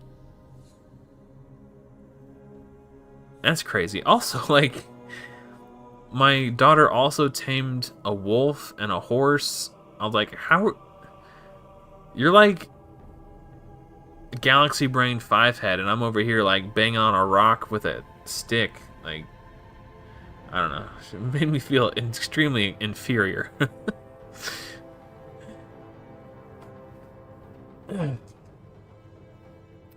Yeah, I will, man. I'll make a special Minecraft section on the community Discord because I know it's a really popular game that a lot of people have played. Yeah, I'll do a test stream next weekend to see how people react to streaming Minecraft, and if I'm not gonna like stop doing this series because I'm really interested in this, but I might do like one Minecraft stream a week, or once every 2 weeks, something like that, just to see how people engage with it.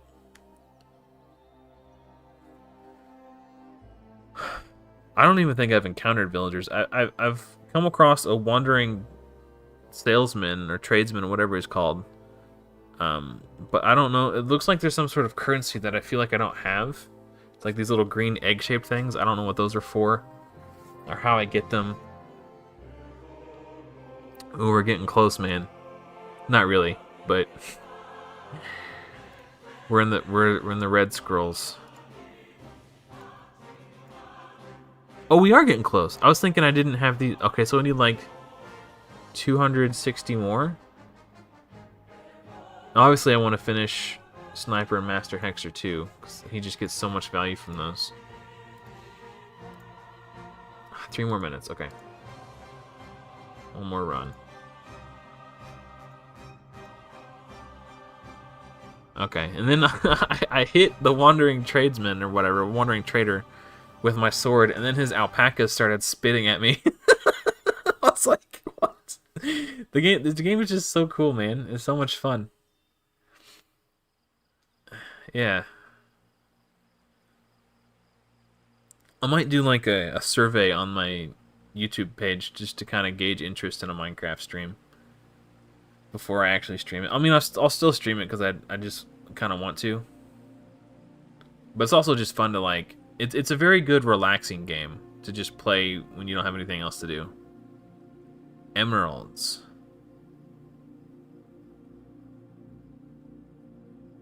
Okay.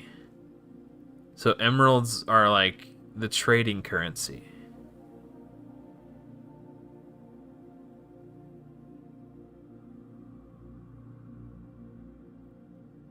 Yeah, I'm still figuring out a lot of stuff, and it's been fun. Because, like, just because of the lack of tutorials. It's like you're just kind of just like, hey, you're in the game now. There's literally no guidance. You just kind of got to figure it out. It's been really fun. Like, I can't remember the last time I played a game like that where there was no tutorials. Literally not a single tutorial. It just lets you figure it out on your own. Yeah, I've been liking it a lot. I'm really, like... So there's 3 shifts where I work. There's the A shift, the B shift, and the C shift. I'm on the B shift, which is the night shift. The A shift, which is the day shift, had overtime this weekend. So they're working today when they normally have today off. So there's a really good chance I'm going to have to work overtime Saturday, which is really annoying. If I don't work overtime on Saturday, what I'll do is I'll do a Saturday live stream for Raid, and then I'll probably live stream Minecraft on Sunday, and then I'll do my weekly update video on Monday. My days off are Saturday, Sunday, Monday. But if I work overtime on Saturday, I'll just do the Raid stream on Sunday, and then the weekly update on Monday. But I want to get a little bit better at the game before I stream it. I don't want to get embarrassed too badly. But it also reminds me a lot of hardcore WoW. Because, like, when you die, you reset to level 0. Which, if you guys have been following the channel for a while, you know that I really, really like hardcore WoW. Yeah. I learned to start putting all my stuff in a storage chest, so when I die, I don't lose everything. So that was... that was a big step.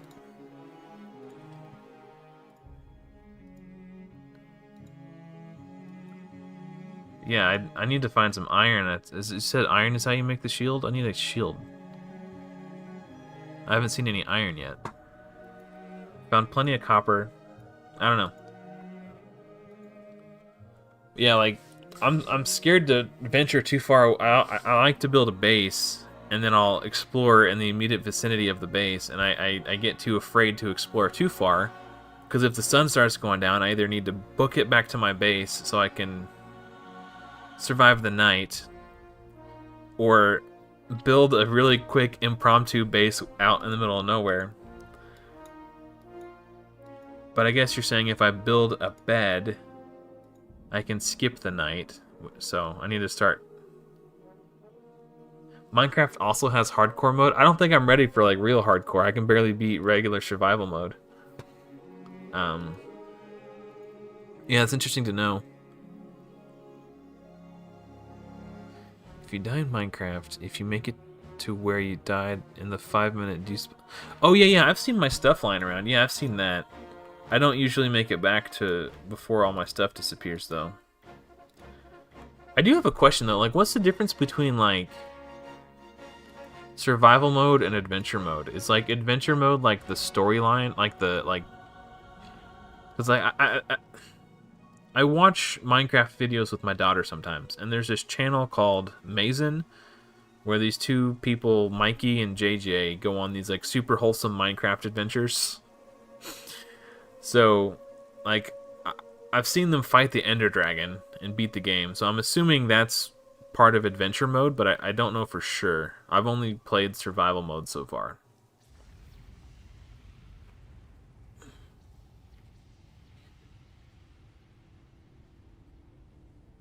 I did learn how to make a bed from my daughter. She taught me how to do it with the sheep. Thank you for the tip.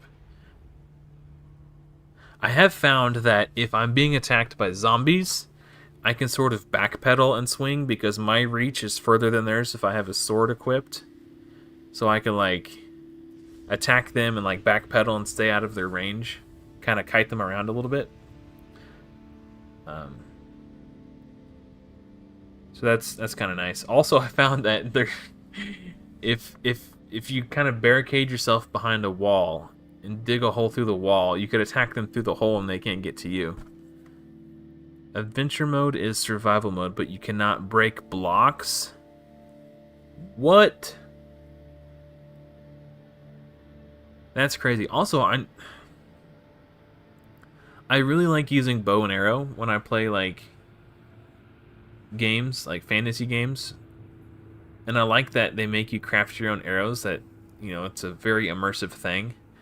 But I feel like I crafted a bow and arrow, but I couldn't find enough chickens to farm feathers to make enough arrows. And you also need flint. And I'm still I've come across flint a few times, but I haven't really figured out like where to find like good flint deposits to mine a ton of it to craft a bunch of arrows. I don't know. It's just fun, like just trying to figure this stuff out. It's a lot of creative problem solving, which I enjoy. And I really like that it's so much harder than it actually looks. Like, I was surprised by how challenging it is.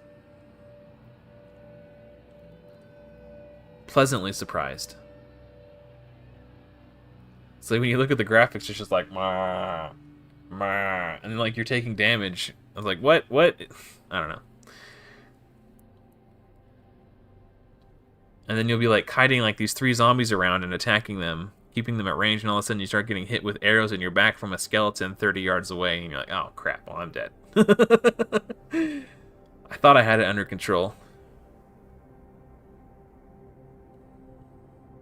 Yeah, it was way harder than I thought it would be. Which I thought was pretty dope.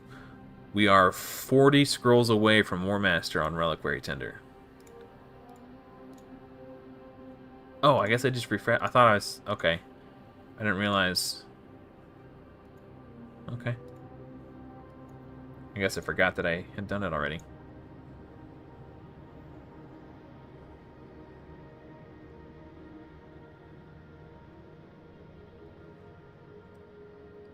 If I get some iron, stick some chickens in a hole with a hopper underneath, going into a chest, they drop eggs from time to time, which can spawn baby chickens that grow up over time. Holy cow, what an awesome game. I don't know how to build a hopper, but the fact that you can make a chicken farm so you can farm feathers to make more arrows is insane. Like, what an amazing game. Iron is underground, but also plentiful. Okay, I'll look for some mountains, for sure. Then, like the more I learn about Minecraft, the more impressed by it I become. It's just such a cool game. I wish I would have found it sooner. Like this game's been out for like what, like 20 years. I remember it was like really big right around the time that I was playing Cataclysm World of Warcraft, which was like 15 years ago. So I'm assuming it's been out longer than that, if that's when it was at its, like, you know, it got really popular. Hopper is iron in a V shape. Around a chest in the middle. Okay, so iron, iron, chest, iron? Or is it iron, iron, iron, iron, iron, chest? Like a tall V. There's only 9 boxes in the grid, right? So iron, iron, iron, iron, iron, chest. Is that what you mean?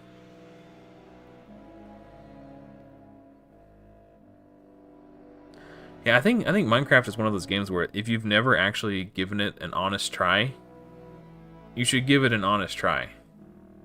Because I wrote it off. I made the mistake of writing it off when I... Okay, so 5 iron in total. So iron, iron, iron, iron, iron, chest. I'm assuming that's what you mean. Okay, well I need to find iron first. Anyway, yeah, Minecraft is one of those games where like if you've never given it a good, honest try, like open-minded, like okay, I'm gonna see what this game's all about. Like really try it. You're doing yourself a disservice. Like if you've actually tried it and you weren't a fan of it, that's one thing. But like, if you've never given it a fair go, you're missing out. It's really cool. All right, cool. Thank you, Jack. I appreciate that. And it's surprisingly challenging.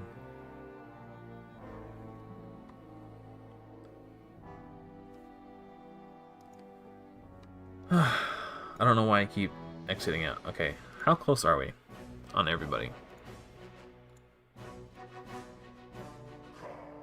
About 240 more. Coffin Smasher. 40 more for her. Okay. Alright, hey, man. I'll probably not with only 70 energy, or 80 energy. But definitely by the time I've spent all my energy tomorrow, I will have these masteries. I'm going to try really hard to get the masteries farmed before I do my weekly update tomorrow, so I can show you guys the difference it makes. And hopefully I'll be able to farm Brutal. That would be amazing. That'd be a huge chunk of progression to show off. And just it'd also be a good learning, teachable moment for new players. Like, this is how important masteries are. So fingers crossed I can get these masteries finished. I do have extra energy packs in my mailbox, but I'm saving them for champ training events for which there is a legendary book at the end. If I can bank my mailbox energy and trade it in for a legendary book, I think that's really good value. The hopper just picks up items above it. Make sure the little part down bottom is facing into... Oh, so you have to put the hopper on top of a chest. You can shift click on the chest to make sure it's facing into it. Okay. I might have to watch a YouTube tutorial on how to do that, honestly. It's so involved. So wait, can you pick up a chicken, or do you have to, wherever the chicken's at, dig a hole underneath it so it falls into the hole? I don't I saw my daughter tame a horse using an apple, and she tamed a wolf using a bone. She said you can tame a cat if you catch a fish, which that makes sense. How do you have to... Do you put seeds down to... How do you tame a chicken to get it to follow you? Or... How do you get the chicken above the hopper? For everyone who just tuned in, we're talking about Minecraft. So you're probably really confused if you didn't know what we were talking about. I just started playing, and Jack is offering me advice.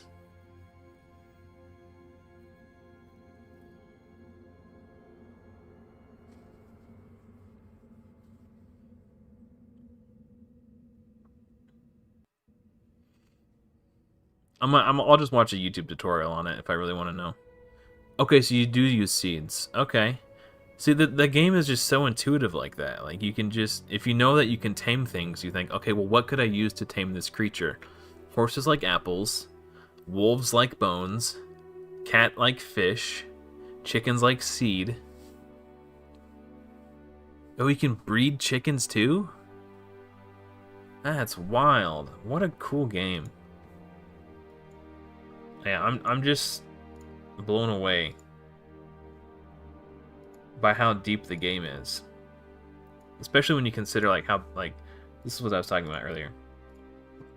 So I've got these 2 energy refills. I'm going to pick these up before they disappear.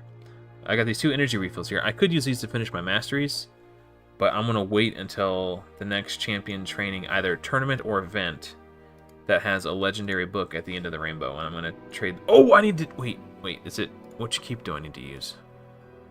Oh, the Spirit Keep. Is that what's open right now? Okay, I got to do this. I got to stop and do this. Or I'm going to have to wait a whole nother week before I finish this mission. Damn. I don't think I'm going to have enough energy. I've been waiting a whole week to do this, and I forgot about it. Maybe I can get lucky and just knock it out in 2 runs. It took me 2 whole refills to do the Magic Keep one. 5 greater spirit potions from stage 7 or higher. I might trade those energy refills in just to get this damn mission done.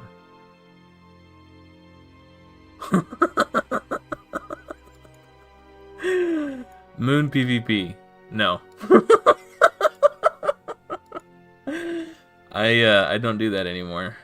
I got tired of being felt like I was being taken advantage of, so I don't do the account takeovers anymore. I appreciate your enthusiasm, though. Thank you for watching. But no, unfortunately I don't. I got tired of people pretending to be my friend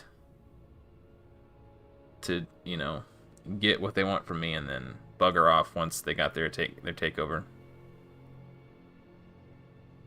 That is a good question, though. If you join the community Discord, I've got a really friendly and helpful community. You can post any questions you have, and we'll help you out there. I'll send you a link to that Discord.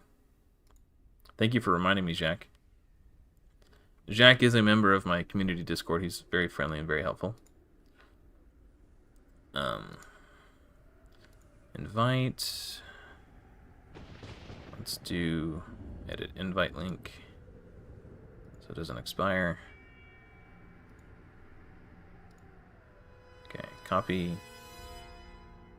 Alright, so yeah, if you have any questions, feel free to join that Discord server I just linked in chat. That's my personal community Discord. If you have any questions, either myself or a fellow member of my community will assist you as soon as we're available. But yeah, I don't do the account takeovers anymore. I only do them for close personal friends. Yeah, Jack's been playing Raid for like 3 or 4 years at least. We got a good community over there. Very helpful, very friendly.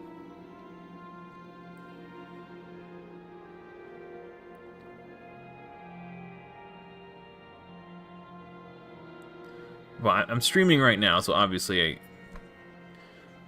or if you have any specific questions you want to ask right now, you can. Feel free to do so, and I'll do my best to answer them. But yeah, once I'm done streaming, I'm gonna play Minecraft for a little bit and relax. So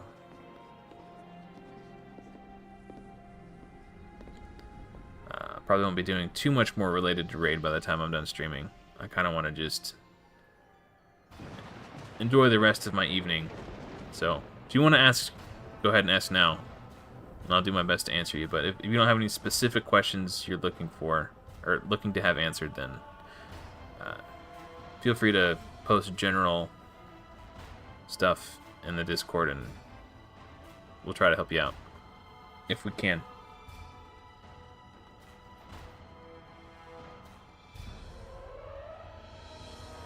If War Maiden will quit weak hitting with that decreased defense, I was about to say, we need the medium-sized ones. I really hope I can get this done. I don't want to have to burn energy, and I also don't want to have to wait a week. Oh, I really want to just get my masteries done, but I've been stuck on this quest for like 2 weeks.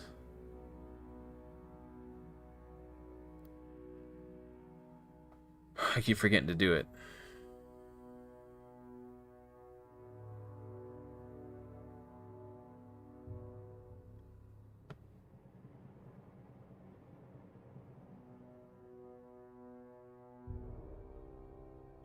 Dude, what's unfortunate about this is if you have turn meter control, that's a really good way to like cheese the boss without relying on heal reduction. But if you have too much turn meter control, you get stuck on this Captain Tamalia or whatever her name is. Because she puts that block damage on herself, so you don't want to bring too much turn meter control.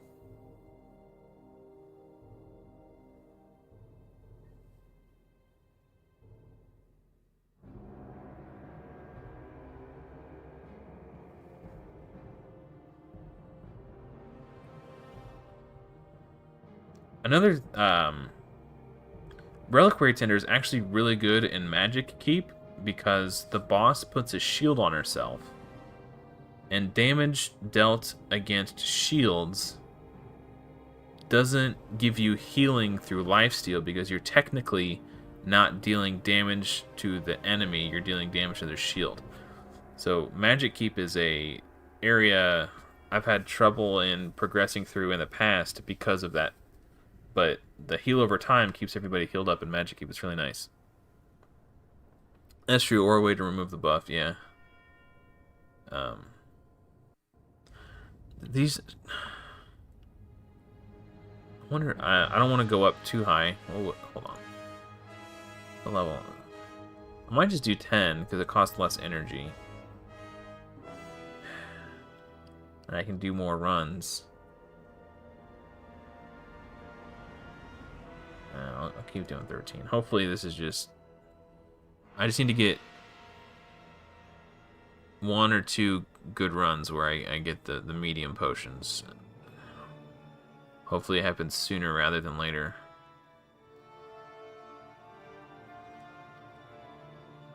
Yeah, these... I keep... Man, the biggest halters of progress for my Arbiter missions have been these potion keep missions, because they're only open on certain days, and I always forget to do them. The only way to get Immortal set is through either a clan boss, or very rarely and occasionally they will sell it for real world money in the shop. I would not recommend buying gear sets with money though, because it's a crapshoot, and the majority of gear that you're gonna get, even if it's like 5-star or 6-star legendary, if the substats are bad, then you just wasted real world money. So I would just say clan boss.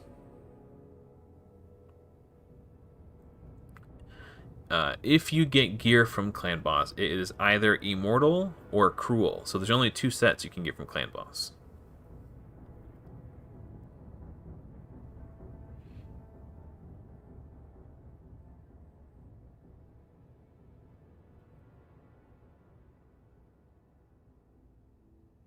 I really think the immortal set needs a buff. Like a 3% max HP heal is just so nothing. Like I think they should buff it to 5%. Personally.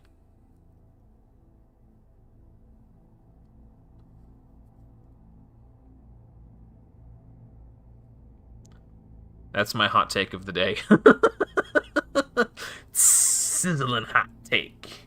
Buff immortal set.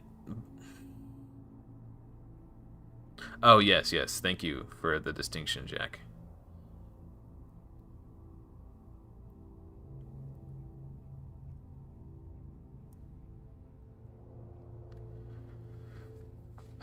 Man.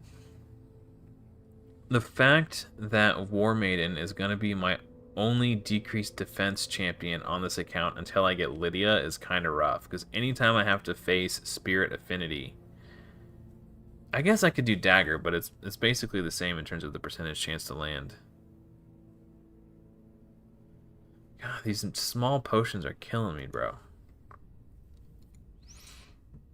So frustrating. These are the most frustrating missions, too, because, like, you have to wait a whole week.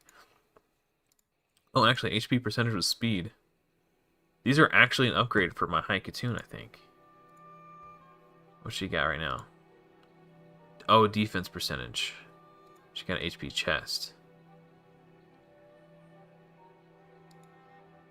But no speed on the gloves. She's doing fine at this speed. I'll use those for somebody else though. So if for my support champions, if they have an HP percentage chest, I like them in defense percentage gloves. If they have a defense percentage chest, I like them in HP percentage gloves. So HP on one, defense on the other is usually what I do for my support champs. Since she's already got HP gloves, I don't want to put her in HP... Or sorry, she already has an HP chest. I like to keep her in defense gloves. So maybe... Oh, actually, no. Oh. But it's not from the... I need that accuracy, though. Damn. I really need to replace these gloves. But like 8 speed, well, technically 70 accuracy if you count the set bonus. It's a lot of stats to give up just to get her. Snarl. Gurgle McGurgle. That's a bummer. Oh well. Maybe if I can get a pair... Well... I don't know. Actually, if I take her off my clan boss team... I don't know. That's fine. I need the accuracy.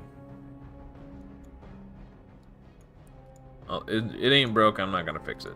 Oh, no. I was on autopilot. I need to do this damn Spirit Keep BS. No, I don't want to do 14. I don't know if I can clear 14.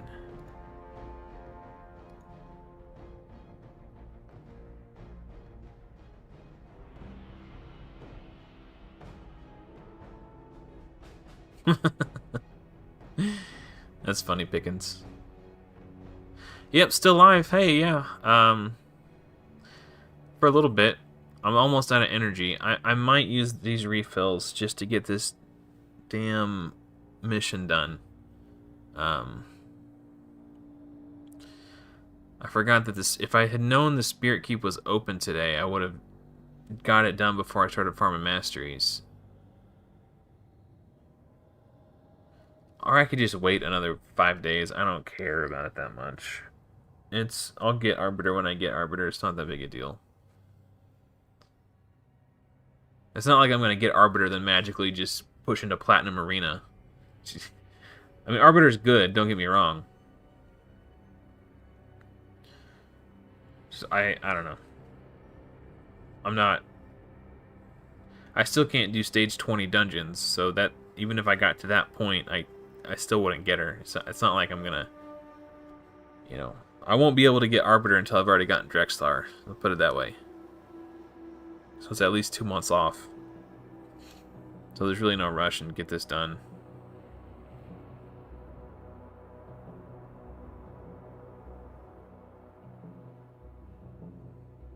Yeah, I agree, Pickens. Immortal is... That's why I'm saying... sorry. My brain is fried. I've been streaming for 4 hours.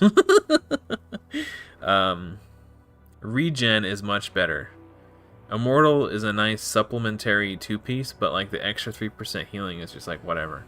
I think they should buff it to 5%, in my opinion. Yeah, I mean, it's not bad. But when you compare it side by side with... God, this is such a frustrating mission. It's not like it's hard. It's not like it's challenging to beat stage 7. It's just RNG fisting me without my consent.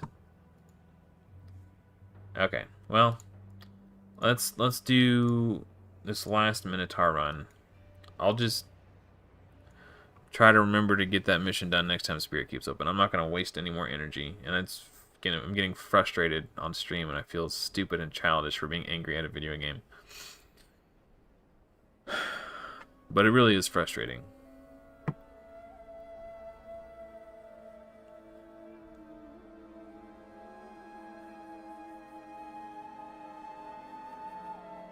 I'd rather spend my time and energy doing something that makes me happy.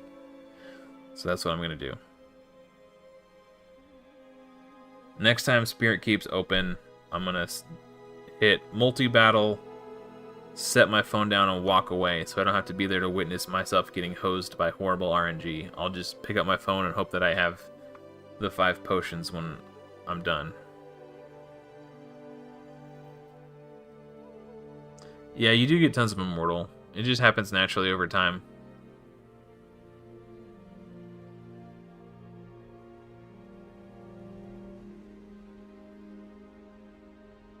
Also, my Coffin Smasher, I put him in here at like level 50 when I started grinding his masteries, and he's almost level 60 now. Hopefully he'll be level 60 by the time he's got his masteries finished. I'm sure he will be.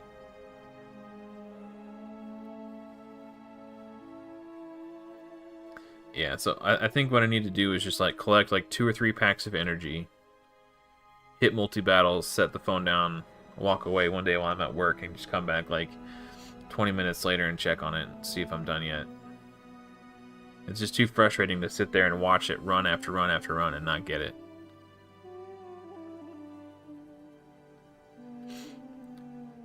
If I should really suggest this in their community Discord, but I'm just talking out loud now since this is my platform. I'll do what I want with it.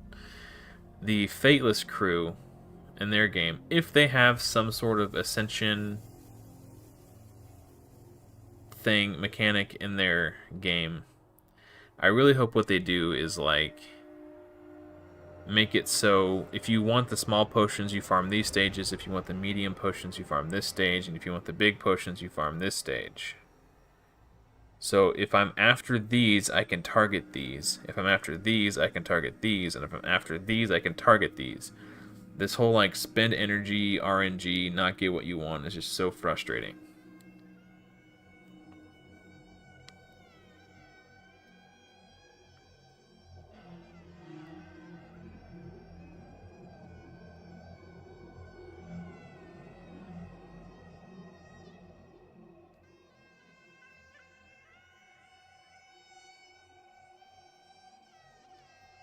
Yeah, I mean, I, it is a good, like, filler when you don't have anything else. But let's open one void shard.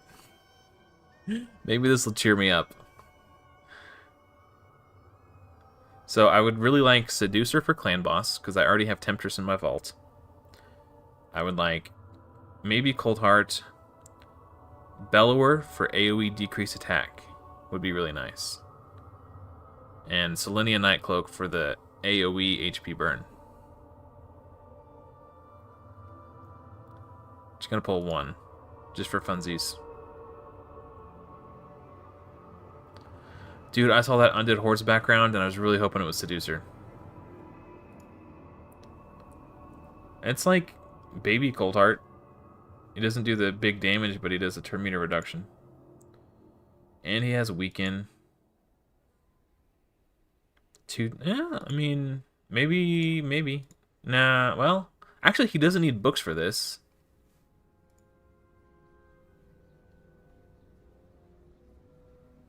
A two-hitter. Maybe he could be a Fire Knight champ. I wouldn't spend books on him. Maybe. I'll stick him in the vault for now. Who knows? If I can't beat Fire Knight with my 2 Armigers, and I need like a little bit more help on the shield, maybe I'll build him. So he goes in my Master Vault for now. Alright.